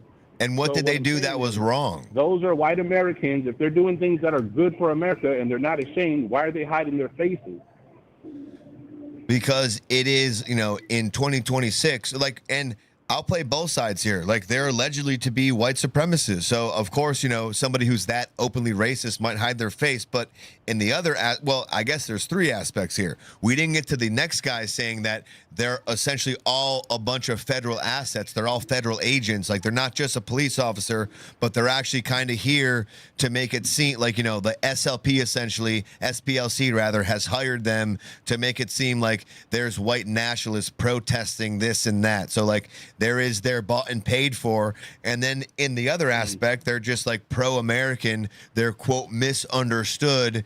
And, like, in 2026, if you're completely pro-American, that could mean you're anti-immigrant. That could mean you're pro-American in some people's eyes means you're like, you're pro-white. Like you're probably racist if you're pro-American. So maybe they feel like they have a need to, hey, I like America. America isn't this. But if I'm out there protesting for what I think America means, I don't want some people, trying to get me fired for something that isn't necessarily true. For sure. For sure, and that's understandable, but it goes back to what we try to say to people. It's like, just live in your truth. If that's what you are, just stand on it and make people understand, like, hey, I'm doing this because this is a benefit to America. I see where this shit is going. Nobody else is standing up. So we, as this group of white men, we're standing up for America. Now, if you're called racist, then just bite the bullet. If you lose your job, you guys got connections to get another job, or it'll blow over and you'll get your job back, or you'll sue, or however. But if you guys just stand on it, then it won't be so bad. But it's the hiding and telling people it's not what we see. Oh, this isn't racist. This isn't about just white people with all these Confederate flags and all this other shit. There's a Cuban guy in there with his mask on. I'm sure there's a Mexican guy in there with his mask on. It's like, don't even do that. Just come out as a bunch of white guys standing on what you guys are standing on, and it'll get respected, and people will just get over it. But is the KKK respected? You know what I mean? Like if people perceive them as white guys standing on what they're standing on, but the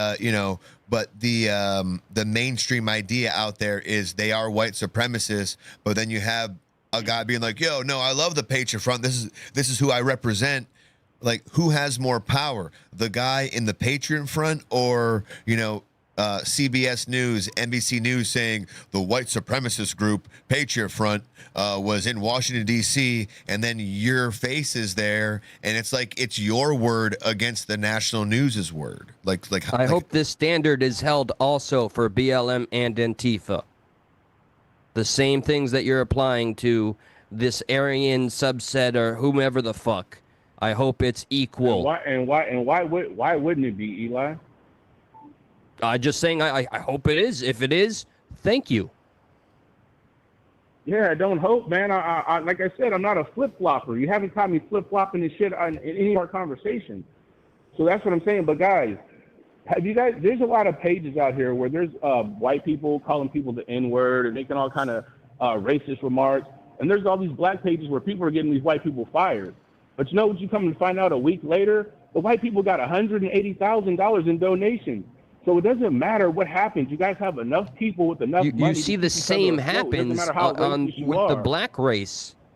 The same thing happens. You were just on this phone on this show talking about how good Carmelo Anthony's going to have it on the books, and we're going to take care of his family. It works the same fucking way on both sides. That's not my point, Eli. That's not my point. My point is you guys can stand on what you want to stand on and still be supported by your people and not fall off. So if you lose your job and get called a racist, it doesn't matter. Your people will donate to you, and you'll bounce right back on your feet. Just like the lady that called that little boy an N-word, and she got $800,000 fucking dollars. It doesn't matter what you guys do. You guys will bounce back because you guys will protect each other. Are you implying that the black side of this does not have that very same support? Because I sure as hell has seen a lot of examples. When did I ever say that, Eli? When did I ever suggest that, Eli? What? That's that thing you do. You can't, Eli. Why can't you just stand and sit in what you guys do? Every time somebody points out what you do, so you're trying to tell me nobody else does that. We're not talking about them. We're talking about because it's right. You want to just maintain control and narrative. It's a given. You want to have a linear conversation because anything that breaks off of the point you want to make suddenly becomes an issue. You're acting like it's only white people that are taking care of one another when I'm sitting here saying it's fucking you're only equal. getting offended like it's only white people. You're only getting offended like that. If you just bring up somebody else, I'm like, of course, sure, but we're not talking about them. When we're talking about them, I won't stray away from them either, or my group. I won't stray away from either one. Like all he's trying to do is about a certain group. He's just trying to hold something to a logical standard, and he's just trying to say if the same outrage isn't held when a different group does it, like that doesn't make sense. And if at the very least, I think what you're trying to say is, yeah, I would get upset too if black people did the same thing as the Patriot Front did. Is that what you're concurring to? Yeah, if there was a bunch of black dudes walking around the fucking states with masks on, 200 deep, chanting bullshit with damn African black, red, and green flags, I'd be like, that's a fucking problem. Why are we doing this? Why are we hooded up? If we're out there talking about we're doing something just and for justice and for the country, why are we looking like lightweight terrorists? So that doesn't correlate. So your only issue really is that they're masked. It's not what they're protesting. It's more so that they're hiding their faces. Yeah, because that makes it seem like you're doing something wrong. if you just go out there and you just be who you be, and people look you up and say, "Oh, that's a cop from this state. That's a judge. That's a bartender from here." Okay, fuck it. You got us. We weren't out here trying to hide. Hear what we're trying to say. You're either with it or you're not with it, and that's fine. But you're not going to call us racist and hiding, and we're doing this on the sly, and we're throwing rocks and hiding our hands. No, we're out here, and we're telling people what it is, and we need you guys to respect it. That's all it takes, and it'll blow over in a week. If the optic is they are white supremacists, I think it's obvious why they don't want to get canceled, even with the context of being taken care of. We know the repercussions that would come to anybody that's affiliated with that. So it's kind of wild to me to even be shot, or just to have this perception that they should just be out and be prepared for all of the consequences. That would be ideal, but it's not practical. Go out. Let's go out and cancel ourselves tonight, boys. No. All right. I'm not saying I agree with them either, by the way. Okay, for sure. Well, like again, man, I appreciate you guys taking my time. Appreciate the 10 minutes, man. I'll listen to the show and catch you guys later down the road. All right, Fiesta. Appreciate you, man. We'll catch you on the next one. God bless. Your favorite white supremacist? No. Stay white. Stay white. Fiesta. Look at that. He actually kept himself on a good time limit, you know? Yeah, look at that. I'm glad. We all we all got our opinions across. It didn't get to a big confrontation thing. It felt like it could have, but we got those across. We didn't get circular. We got it out. We ended it. You know, we're sticking to the Tuesday vibe. I see you got something. I feel like he was trying to make me feel like I was making crazy radical statements when I was just equaling the playing field. Like everything he was pointing out as a critique, I was just saying it's equal across the playing field here. It's the same on that side. It's just that hyper focus that I'm calling out. So I was confused and I found that frustrating. And I was thinking this was kind of some tactic, and I wasn't gonna let it happen. I hope he didn't feel I was too aggressive. I think he can handle himself, but okay, so be it. So check this guy talking about Patriot Front being feds, just as we were just discussing. What you're looking at right now is a picture of a black woman on the DC Metro surrounded by members of the white nationalist organization Patriot Front. It's going viral right now. You guys send it to me and you're asking for my 2 cents. Straight away, I think she's in no danger because these guys are largely the feds. Now, I'm not saying that with 100. That's kind of funny, you know, that's kind of like a point. Yeah, no, she's fine because they're the feds. They're paid. That's why she's safe. Yeah. Got it. % certainty, don't quote me on it, but in my humble opinion, whenever you see a front-facing, out in the open group like Patriot Front, it's the feds. I've been covering these guys for quite a while. Listen to this. And all they do really is go across the country and march at certain things, certain big events. They were just in DC for USA 250. They do things like that. And throughout my time of covering them, I've not known them to engage in violent acts. I'm not saying they cannot, will not, or have not, but I've not seen it. If you have, let me know. Their front guy, their lead singer, so to speak, is very open. He talks on the microphone. He does interviews. They give out their whole manifesto. So these guys are not hiding. And whenever you see a front-facing white nationalist group like that, it's the feds, in my humble opinion. They're openly white nationalist. So Fiesta's right about that. You know, yeah, I that was confirmed. Yep. Oh, and just to the hidden comment, will any of you MAGA admit Trump is a convicted sexual abuser? Let's see who does. I would He's love not to know the convicted proof. of Yeah. sexual abuse. What's the proof? David Danny Lunk. Let's see who we got.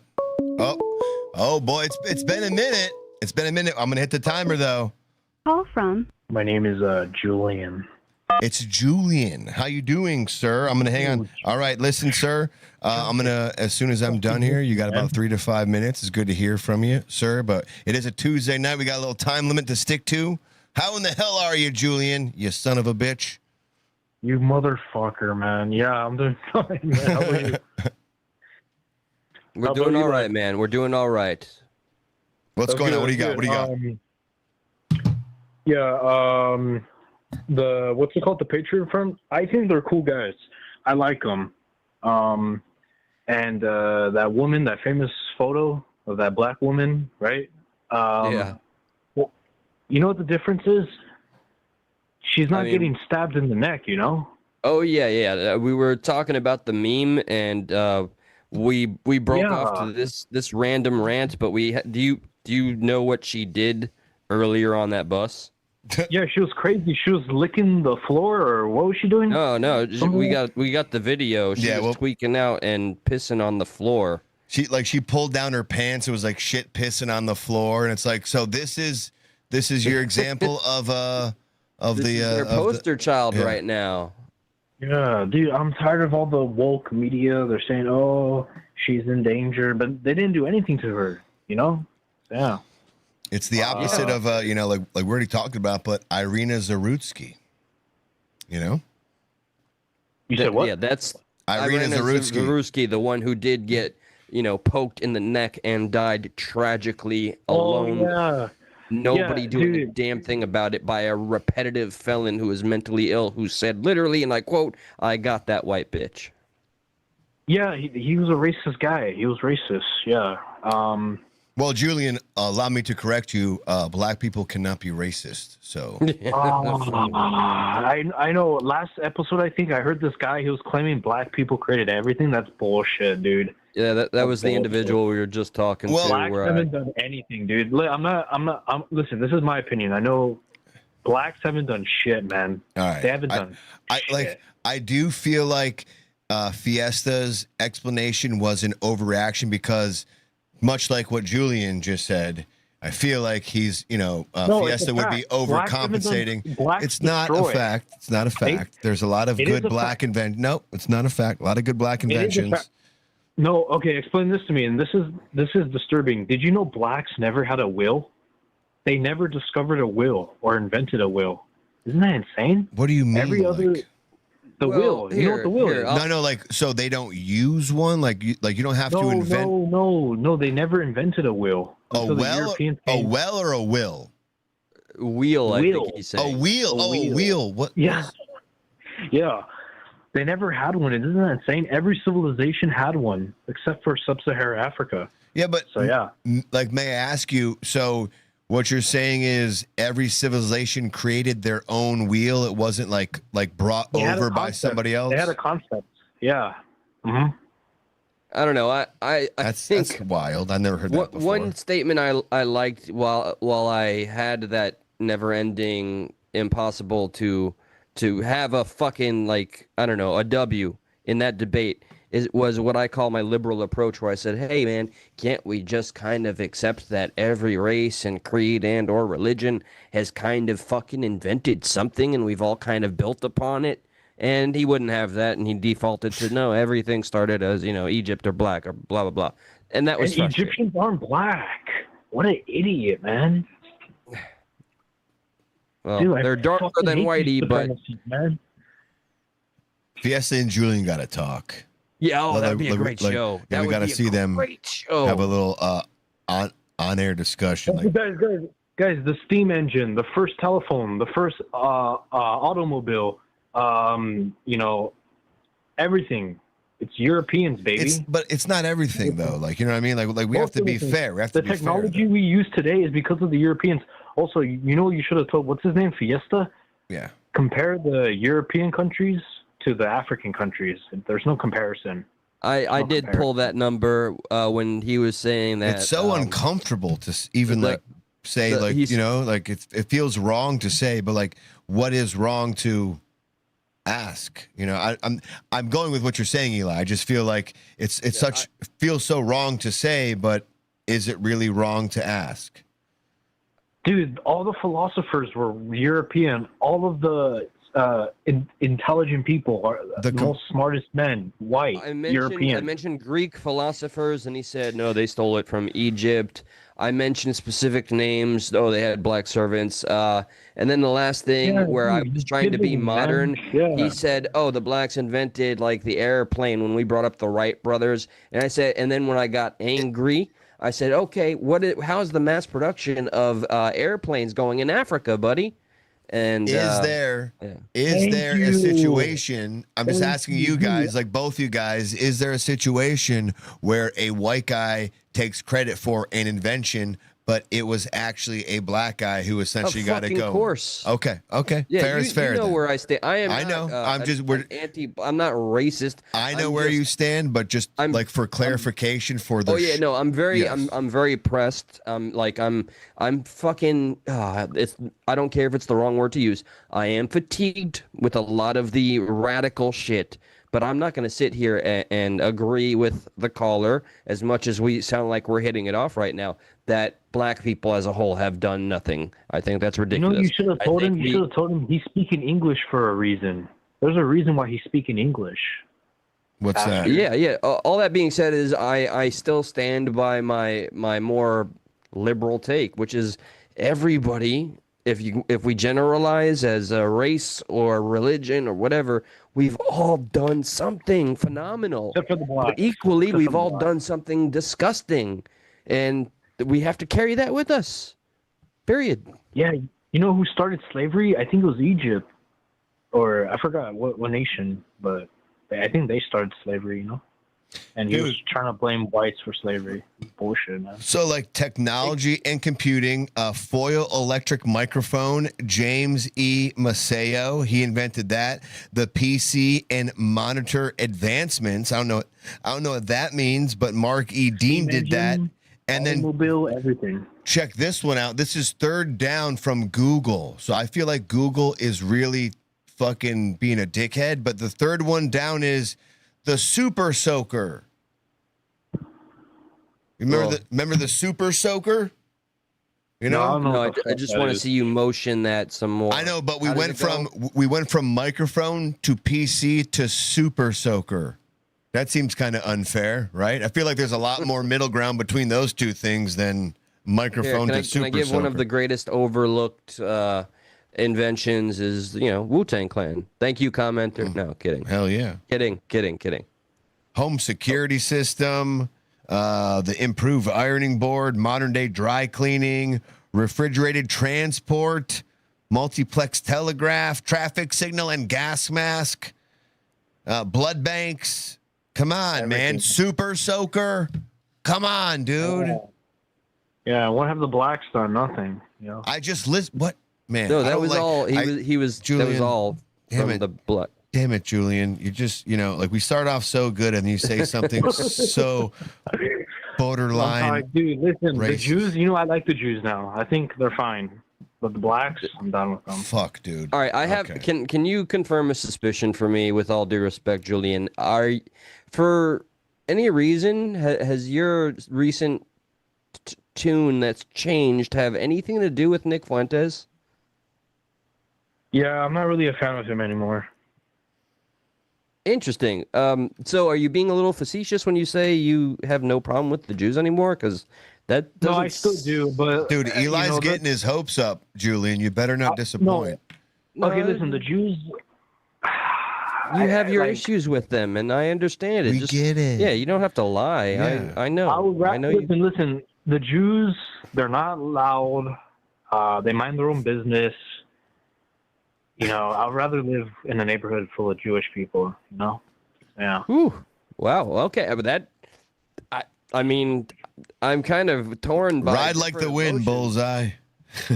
Fucking it. They're still responsible for everything, though. That's just a fact, but it's whatever. Hey, I think everybody's religion and race, there's elements and stereotypes we can all criticize, and there's things we can appreciate. But I hear you. If you have a specific aversion, okay. Communism. Yep. Yeah. Oh, I do not like communism. Yeah. That's a fucking BLM. fact. I did some research. Did you know the biggest funders of BLM were fucking Jewish? Isn't that insane? Fucking pissed. I suppose. I guess I wouldn't be shocked in a world of Soros. But yeah. All right, we did go down. Yeah. We're hitting it. We're hitting the mark, Julian. We're hitting the mark. We do have a couple more things. No, yeah, it's not a punishment, Julian. You got to understand. Yeah. It's on Tuesday shows. It's a little more tight. A little more tight.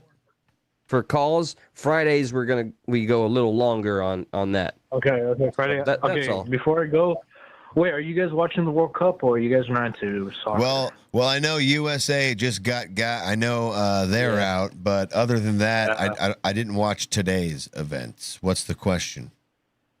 Nah, okay. I don't watch it either, but I heard it's cool. No, it's it's. I actually played soccer growing up. Like we're from like upstate New York, so a lot of that is very English folk. So did play soccer, but like honestly, it is one of those sports. I forget which comedian said it, but it's like just like baseball and golf. It's like you can't watch it. It's definitely funner to play it than it is to watch it. I like football better. I think football's better. Yeah, you mean soccer, right? No, football. Yeah, football. Yeah, exactly. Like we played that in Europe. No, you guys call it soccer. Tom Brady. Oh, you mean American football? It's just football. You mean American you football? All right, Julian. Thank you, brother. Okay, God bless you guys. I fucking love you guys. All right, man. Appreciate you, Julian. God bless, love Julian. you too, Take buddy. care. Julian, everybody. Julian Fiesta, two of the big hitters right back to back. I feel like they plan this shit out sometimes, Son of a gun. No shock in my system. I was a little surprised about the. I guess what he's trying to say is that he hates black people more than he hates Jewish people. I feel like I've always known that, but to hear him just kind of vocalize that made me uncomfortable a little bit. Yeah, not to say the other way around isn't also uncomfortable, but. Doing this show as long as we have, I've learned to kind of fucking backstroke like a pool in the awkwardness. Yeah, I'm more so uncomfortable as far as the YouTube algorithm goes, and like I wonder how that one's gonna land. We'll see tomorrow when we wake up. Yes. Speaking of that, guys, I can't help it. We've been doing this show for nary 6 years here. Help us just a bit with that thumbs up button, guys. We're at like 29. Just bump us up to at least 50. Every little click helps a lot. Agree, disagree, dialogue. That's what we're promoting. So please just feel free, indulge. Here's what we do: a little behind the velvet rope. Every show, we at least strive for 50 likes or more. Like, we have more than enough people to hit that goal, but we just have to remind people sometimes. Like, I need to be reminded, like, oh, shit, I should like this video. Like, that's literally why people do that in the middle of their video. So we can be a little better at that, because it's not all on you guys for not doing it, because it's just like, yeah, I had a good time. I liked it, and I enjoyed it, rather, but I just forgot to do the physical like. That's fine, Yeah, no, I can absolutely understand the perspective of the everyday viewer chatter who just wants to watch us kind of crash out and or act like we're intelligent, but hey, we're doing our best, and we hope you appreciate that. We got some of those. So this guy, so we just finished this guy. He goes over the fact that Patriot Front are feds. We don't got to finish watching this video. I think we kind of got the gist of that. We're gonna keep going on the outrage before we actually get to the truth, So here is one of the outrage clips. This is from your favorite show, Eli. You tell me all the time how much you just love The View, so I make sure I find View clips to pull up just for you. You say, hey, Josh, you know me, I love The View, and I say, I know, I got you. So this is definitely not a me thing. All on you. In a different reality, I would say, in a total hypothetical and only in Minecraft, that I'd ever want to harm the hosts of this show, so much so that it would make movies like The Saw and Hostel look like Disney films. I would watch that movie. I would too. I would too, after the fact of this hypothetical alternate reality where in Minecraft that were to happen. I dig it. I dig that. I would dig after I finished, where I would drop them in the video game. All right, yeah, go on. No, I think I'm jesting. I can't tell anymore. Oh boy. I kind of feel like you want to unalive me. I'm kind of getting this vibe here, Nah, get out of here. No? No. Am I overthinking this? Am I overthinking it? You're connecting dots that aren't there, all right? Go watch your Candace Owens. Sorry. Crazy talk. Am I over digging this? Okay. And with with an American flag on that cap. You might as well have a hood on. You might as well have a hood on. So Because that's what it looks like. That's This is what it her feels thought. like. But you say this is the best nation. The best nation for who? Yeah, when you say it's the best When nation, you the say best it's the best nation for nation, who? the best nation for who? Because if we are celebrating 250 years, what are we exactly celebrating is what I want to know. And so I'm really glad that picture. Fucking oink. I'm sorry, Josh. I like Veritas's comment here. Speaking of the juice, it seems like Josh is slowly turning into an elderly Jewish man. What are you talking about? I don't know what are you talking about. Forget it. I don't know what you're talking about. I'm starting to see it. I'm not turning it to anybody. I'm just having a good time talking to my friend Eli over here. So if you have a problem with that, I think you're out of line here, not me. Veritas, you triggered the Bernie Josh. How dare you? Happens every now and again. How dare you do It's a this? Condition. We on the this day is of why Madonna's we have wedding. We put medication in the alcohol, but he doesn't take it all the time. Sometimes the alcohol kind of acts with the medication, and it makes me better Santa's out. And what can I we've tell you? learned to accept that. That's was okay. taken. May I play? Can I continue to play now? I mean, you really disappointed me when you conceded to Hillary, but you know, do what you do, Bernie. But don't forget about the millionaires and the billionaires. I mean wait. the millionaires and the trillionaires. Yeah, because you're a millionaire now. Yeah. Yeah, No, don't worry about my riches. That's I spread that with all the people. Yep. You're doing fantastic at that. Because that picture is how we feel walking into many rooms down the street. That picture is how we feel. And Remember, that's how she feels. Okay, remember, that's how she feels. That's how she that feels. picture, that's how she feels walking into every room. That sounds extreme. So much so that I would suggest either heavy medication, a lot of therapy, or exiting the fucking country. Yeah, like I'm trying to think of a situation, of a scenario where she, Kermit the Frog's girlfriend here would walk into a situation where she would feel like she was surrounded by masked men. I really can't put that. I don't know where else how she would feel like that. Like this is her lived experience every day. This right here. Yeah, buddy, that's such an exaggeration for the sake of this performance, unless this is some legitimate, like, entitled liberal feeling anytime they walk into a lower class area like that. You think she's performing? They're so out of touch. Like you think she's performing, or do you think she really feels like this? Could be a little bit of both, of course. Okay. But yeah, you know, all things being possible. Yeah. It was taken because that picture is how we feel walking into many rooms down the street. That picture is how we feel, and nobody will believe us. So look at that picture and understand how it feels. You never should be made to feel like that. It's wrong to. Okay, and this lady's going to apologize for that, and one more. Who's gonna put why? Yeah. Why? You should. Why apologize? You should apologize for that. On behalf of the white demographic.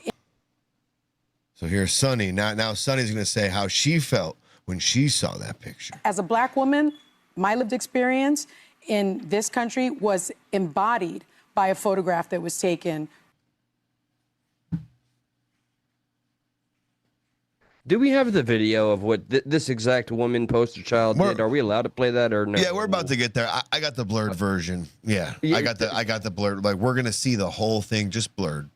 Okay. Just blurred because this is the embodiment of their struggle, apparently. In celebrating the 250th. Unfortunately, in this country, people have different lived experiences. So while some may have a lived experience like this is the best country in the world, and while there's some stuff that goes on, you know, other things are okay. That for me was a defining image of modern America for Black Americans. Defining. That Patriot Front is a white nationalist organization founded in 2017 after the deadly Isn't that the craziest thing to say? Like, how is that the defining moment of how Black Americans, like, and I'm really asking a genuine question. Like, you're surrounded by white supremacists all the time with masks on their face?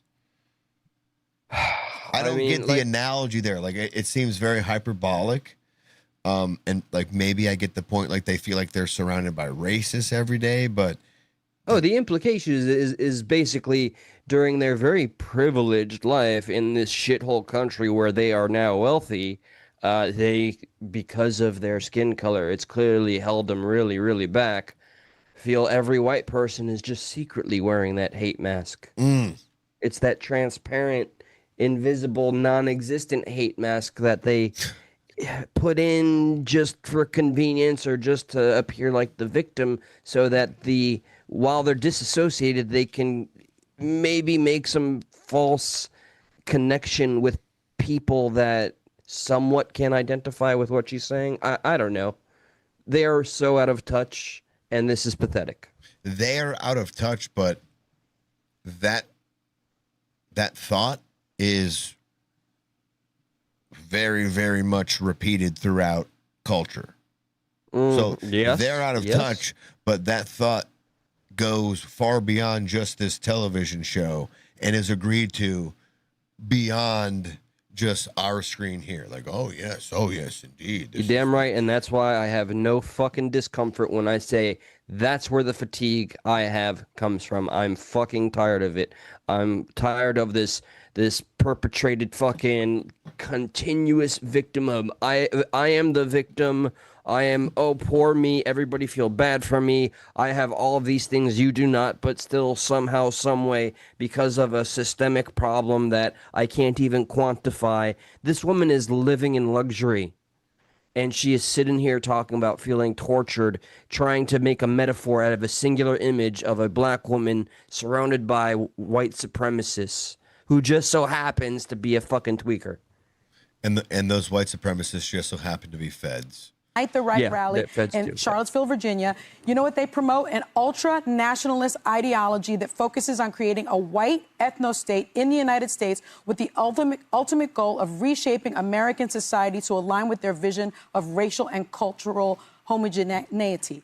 They all used Google and Grok. All of them. Sitting there in my country, and that's the type of fear I have to experience as a black woman. The type of fear I have to experience. All right, so let's go ahead and finally then watch the video that we've been long awaiting, that actually this lady just did moments before she got this picture taken.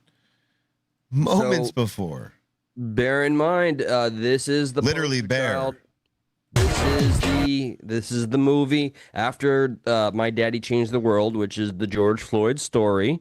Right, and his brother going around showing how he has a legitimate lion, gold, diamond, jade, fucking $500,000 necklace. Yeah, we're gonna get the sequel, which is Rosa Farts. We're gonna be told somehow that it still doesn't matter that it, like, you know, we're gonna be told somehow that it doesn't matter that she was acting like this. Yeah, seriously, there's gonna be an explanation. Like, she's been arrested before, down bottom left. I don't know if you can see that. I know the viewers can't see that. It's just, okay, but here's my worst take. How often is this convenient fact, how often are these convenient facts going to reveal themselves to be the truth? Somebody that the black community has chosen to elect as a representation of their plight, and then when you just do a little bit of digging, there's the fuck shit. Just, I am not going to pretend to be the arbiter of telling y'all what the fuck to do. That's the worst look, and I know I'm canceled already. But by God, fool me once, fool me twice, start catching on. Yeah, so, like, I mean, like, there she is. Like the same person who they're like, look, she was surrounded by people who allegedly don't hate her but didn't do anything to her. And maybe that's why they were wearing the masks on the bus. Yeah, Josh. She was shitting everywhere. That's why. That's a great point. That's a great point. That's a great point. Because there was feces and pee-pee everywhere. And that's why she actually has that look. It's because she's like, oh man, do they smell it? Do they smell it? That see, context. Context matters. But we're gonna go ahead and we're gonna go down this little kind of list right here. This little like last kind of hurrah thing. As far because this picture was taken on the 4th of July, right? This is the 4th of July picture. And Eli asked a great question as far as, you know, like what is going on with people believing in America? Because it seems like to be slowing down, dying almost, right? Like, so for instance, again, last time was Sunny Houston, but check this out. This fucking crazy lady says it's almost like infuriating when you hear what she's about to say. You're like, come on, no, bullshit. I don't believe you.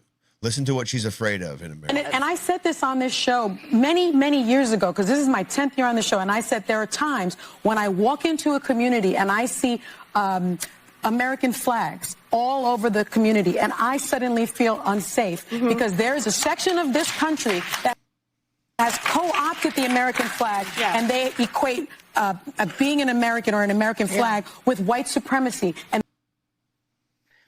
this bitch wants to talk about fucking co-opting when literally the left is saying free Palestine while claiming they're fucking trans.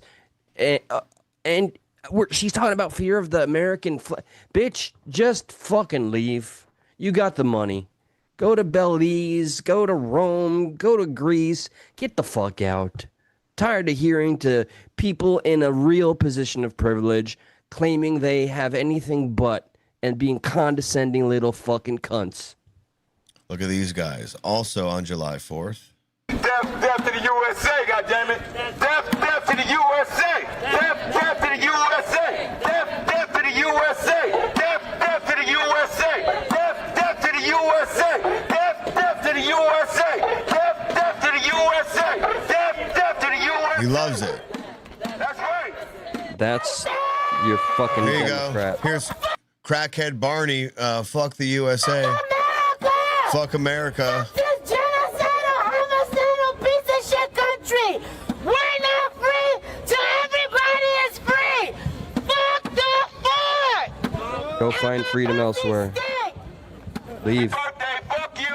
Happy birthday, fuck you. Wow. Happy birthday, fuck you. Like, you do wonder, is some of this like, is this put on, or like, do they really feel like this? Do they not understand the reason why they can do this? As far as like freedom of speech, It's gotta be lost on them, unless they're doing one of the greatest jobs at pretending to be an idiot. But I believe the act. I don't believe it's an act. I think they are as stupid as they appear to be. There's that one. There's the fuck the white man. Okay, here's this one. Time to burn this shit down. By the way, I want to say it took me about 40 fucking years to get to the point where I finally said, all right, get the fuck out of our country. That's another defeat. I think this is in New York. Look at this. Now, it's time to build a new nation that represents the people that live here. Not these goddamn white men that created this fucking system in 1776. We still living under them laws. And that were white men. Pedophiles. Cannibals. Misogynistic. Everything that we fucking fighting for. That's what the white man that built this goddamn system. And we're still living underneath them goddamn rules. It's time to burn this shit down. This is how they chose to celebrate the 4th of July? Is this the 4th? Yep. Oh, and by the way, Lola Quantum, I just want to say, if you say you're a veteran, please do not apologize, and welcome to Stuck in the Middle. Thank you for joining us. I hope you subscribed. Please feel free to hit the like button, but do not apologize for the caps. You and some others are stuck doing that. That's okay. But this is, the disrespect. I don't understand the protesting. What's the point of protesting for something and somewhere you have zero love for? If you are doing this, you're telling me you have zero love for where you are. And what? Keep that in mind. Listen to this guy's thought process right here as far as how you can save something, how you can save America. And we just played clips of people who don't seem to like America and or love America. They want us to think that America has been built on a hill of prejudice and racism and a lot of other things. Learning to love our country is something that we have to do again, because you cannot save what you do not love. That's an important principle. You'll never save anyone in your life that needs saving if you don't love them. And you can't save a country if you don't love her. Seek the welfare of your nation. That's a quote from Jeremiah the prophet. Seek the welfare of your nation. This is our task, dear ones. It's, if we love God, we need to seek the welfare of this land. Fucking all A. right. You know what makes sense to me? Fucking I can't say I'm going to put this into practice, but I might try. So I can get rid of this sentiment of defeat. Not because I have zero love in me or zero love for my enemy, and maybe even more so because I view them as my enemy. I will continue to try to have these conversations because I love this country. Hell yeah. That's a great reason to keep it going. For the country. There's all right. There's Fiesta in the comments. No love for the system of America. Bet, gotcha. It's fine. The system of America still loves you and gives you the freedom to do what you want to do and say what you want to say. So no matter if you don't have love for it, it has love for you. And, you know, in due time, we'll see how that ends up working out as far as Didn't he tell us he came up, who knows, you know, as far as how long America lasts, if that love keeps being reciprocated or not, you know, like in due time, America may not be what it once was. And that may not be for a good thing, like a lot of people like to think. Yeah, well, that I'm truly stuck in the middle. I don't know what to expect in the future. Optimism is great, but no, Hell yeah. And this is the last time I want to mention Fiesta. Did he not tell us on the phone in the past that he got to come up and own a house? And you know, that in no way am I diminishing any of his hard work. By God, that is something to be praised and to get your fucking flowers. Absolutely, great job. But can you not in any shape or form acknowledge that you accomplished these things despite all of the obstacles you view, despite a system that is far from perfect? You were able to do this in this very land, on this very land. That's all I wanted to make a statement of. I'm not inviting a debate. Here, just as far as a few maybe quick closing things, I feel like we can we're gonna have to skip the shoplifter thing. Maybe we can save that for Friday. Yeah, agreed, dude. Yeah, let's play. So just, you know, we closed out the last episode on July 4th. We never got to really talk about July 4th, and maybe just a few quick clips of the best, as far as a little palate cleanser of July 4th videos. This one being one of the most probably replayed ones in the history of 4th of July. Is this actually one of the most replayed explosions in the history of 4th of July. This thing is awesome. Let's take a look at this in honor of America's 250th. These idiots try to do a little fireworks show in front of their house. It backfires, right? That backfired, right? It's not even to the percentage you think it's going to go. You think that was a backfire? Uh-oh. Look at that kid running away. You better run the fuck away, brother. Oh, shit. Shit. Bro.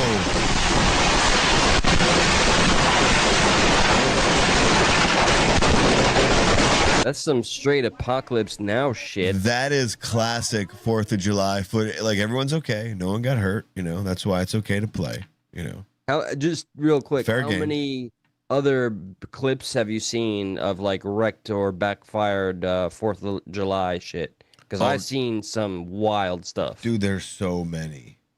Did you see the one of it's two dudes? They're up late and they're shooting from the porch of a villa, and it hits the tarp on top of the pool and then shoots into the house. Sets it on fire. Shoots in the house. You saw the one where the guy hangs on for it too long, blows his hand off in the crowd. That was gross. Yeah. Oh, you saw everything. That thumb is like detached. Yeah. Okay. He gripped on. I had an incident on a 4th of July in like 2012, 2013, where I went to grab one of those stick style smoke bombs, and they call it bomb, but it just smokes. It never blows up. It's not supposed to blow up, but it just like it kind of looks like a big road flare. You hold it, it just smokes forever, right? So for whatever reason, I lit it, and I just started to get this like weird feeling because I was holding it like this at first. It was like flaring it. And then for whatever reason, I just took my hands and I let go of everything except my thumb and my pointer finger. I was just like, I started to hold it like this, and all of a sudden, boom, that fucking thing blew up in my hand. I was like, what the fuck? The first thing I did, I looked back at my hand. Everything was good to go. I'm telling you, if I still maintained that tight grip, I would have lost digits. I just all of a sudden just felt like holding it. I was like, I don't know, man. I held it Your very spider loosely. sense tingled there. Dude, it would have been game over. I think you, me, and many others have had our close calls. Did you see? There's one more clip that sticks out, and there's no way we could ever play it here. So good thing, this dude put one of those strong fucking shooters that people usually hold and get their hands blown out, and he stuffed it in his pants where it looks like it's coming out of his ass. Yeah. Okay. That was. And it just ended up burning forever. Yes. Yeah, and landing on his back and all that shit. How about on a light note? Probably the funniest 4th of July video ever, right? Come on, Terry. Come on. This is a classic. Classic. This is a classic. Poor Terry. Bag up, Terry. Put it in reverse, Terry. Put it in reverse. Oh, Lord. Jesus. Oh, Lord. Oh, It brings you so much joy. What you doing, Terry? What you doing, Terry?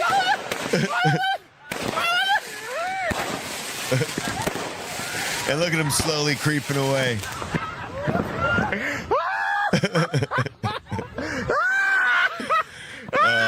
I love that one. I love that one so much. What you doing, Terry?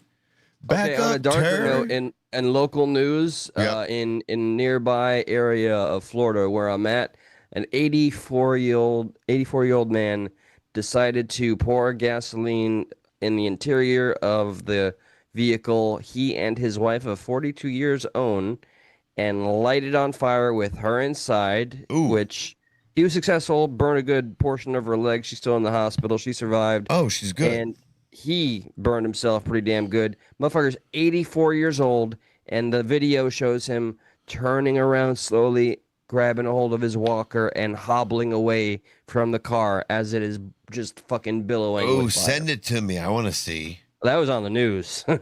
But so he was walking away while he was on fire with his walker? Oh, he didn't catch fire, but he got fucking burned because he's in the interior. He's inside the car pouring the gasoline. I don't know if he throws a match or what, but he got. He was Ghost slowly, Walker. And you know? Yeah, he slowly turns. He's 84 years old, dude. Slowly turns around and slowly hobbles away. Burned, not on fire, but clearly burned. Just like, I'm gonna get away from this scene. I'm ridiculous. out. He almost looked like what's his face from Breaking Bad at the very end. Gus. All of the above. Yeah. If I can find that clip, I'm sure I can. I'll send it for the lulz. Finally, last but not least, the USA, as we do in USA form. We broke a record. That's right. We have the most fireworks ever released, I guess, in a single thing. Not in a single day, but like in a single session. We have over 850,000 fireworks we set off in just a matter of minutes. And this is a quick time lapse, but my favorite angle is in the second clip.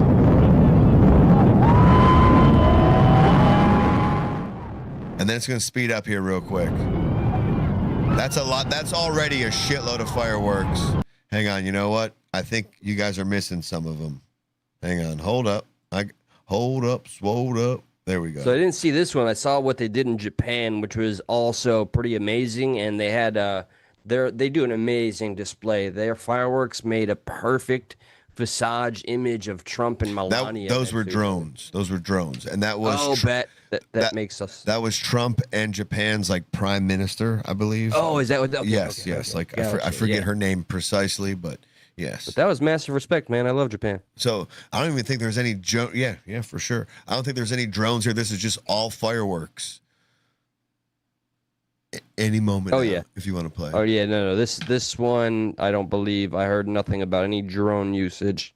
This is pure 100% patriotism ablaze and buffering. We have patriotic buffering too. Yeah, we got patriotic buffering. We're just trying to do our best. All right, here we go. Look at these fucking things. Look at it. This is not even like the craziest part. It's like an entire just wall or wave. Look at that. That is ridiculous. Beautiful fucking ripples. So that's Holy fast. shit. No, that's fast forward. Yeah, It just keeps going, right? Right. Like at one point, all the fog is starting to get in the way of the fireworks because it just keeps going. You know? Dear God. Yeah. It's not done. This is fast forward. Look, And this is yeah. It's still going. Like now, it looks like somewhere in Iraq where there's like bombs falling because you see like the explosions in the background. Look, it's still going, right? Oh my God. Yeah, it's not done yet. So I'd hate to say it. This is overkill. Like a little bit. This is probably my favorite post because this is someone from the left, and they're just like, what the literal fuck is this? Right? And like, you know what? That's a great question. I'm not even mad at you for asking that. But like here is a better view of that kind of whole finale thing going on. Look at this ridiculous. That's by the way, this right here, that's a big stage with people playing on it. Yeah, hell yeah. Okay, just making sure. That puts it kind of into a perspective of how many and how big the fireworks are. Look how much smoke there is. It just looks like a thunderstorm. That's the grand finale right there. Look at that. Damn. That's an explosion. It looks like fucking Look at Hiroshima trying to escape the ground. That looks like Iraq in like 2003 when we bombed them. It really does look like Afghanistan or Iraq. Yeah, like, modernized apocalypse now vibe. Yeah, if I showed you that, you're like, yeah, that's when we invaded, right? Like, no, that was July 4th. I'd be like, we murking their asses. Yeah. Oh, no, that's okay. Oh, yeah, we're murking and then needless to say, there was a lot of people very upset about the smoke pollution the following day. Like, it's really smoky here. Oh my God! Fetch me a paper straw. Yeah. I don't know what the fuck. They was It's 4th of pissed. July. By God. There you go. You know, what do you think? I think we done did it. We done did the dang thing. I want to thank everybody again. It is moot whether you agree or disagree. It's all about you just being here. Most importantly, to represent your voice, your conviction. This show is here for the marketplace of ideas, and we do need you to be the captains of the ship, help steer us in the right direction so we can maintain conversation. We'll see you on Friday, 9:30 to 10 p.m. ish. I'm Eli. I am Josh. A little bit of a longer show on Friday, a little bit more of an open phone format where we can have a little more longer of a phone conversation. But thank you for respecting our Tuesday vibe. We appreciate you. And we're stuck in the middle. We'll see you on the next one. If you're still here, if you haven't yet, please like the show. That goes the longest way, no matter if you donate monetarily or not. That is the easiest thing to do that helps us out, that will help us keep going. Please give us a like, hit that subscribe button. Eli, I feel like you're just wiggling your ear for something. Oh, that goes without saying. We are literally battling the shadow ban of the algorithm because we do touch on many sensitive topics, and that's the nature of what this show is all about. So, yes, I would ask that you do help us so we can keep on having the critical conversations. I see you over there, by the way, Craig Matheson. Cheers from Australia. Welcome from America. We're going to be talking about your country as well. Everybody, God bless. We'll see you on the next one. That's all I've got to say. Appreciate you again. We'll be again live Friday, 9:30 p.m.-ish EST. We'll see you there. Thank you so much. Later. Peace. Okay, bye. Okay, bye.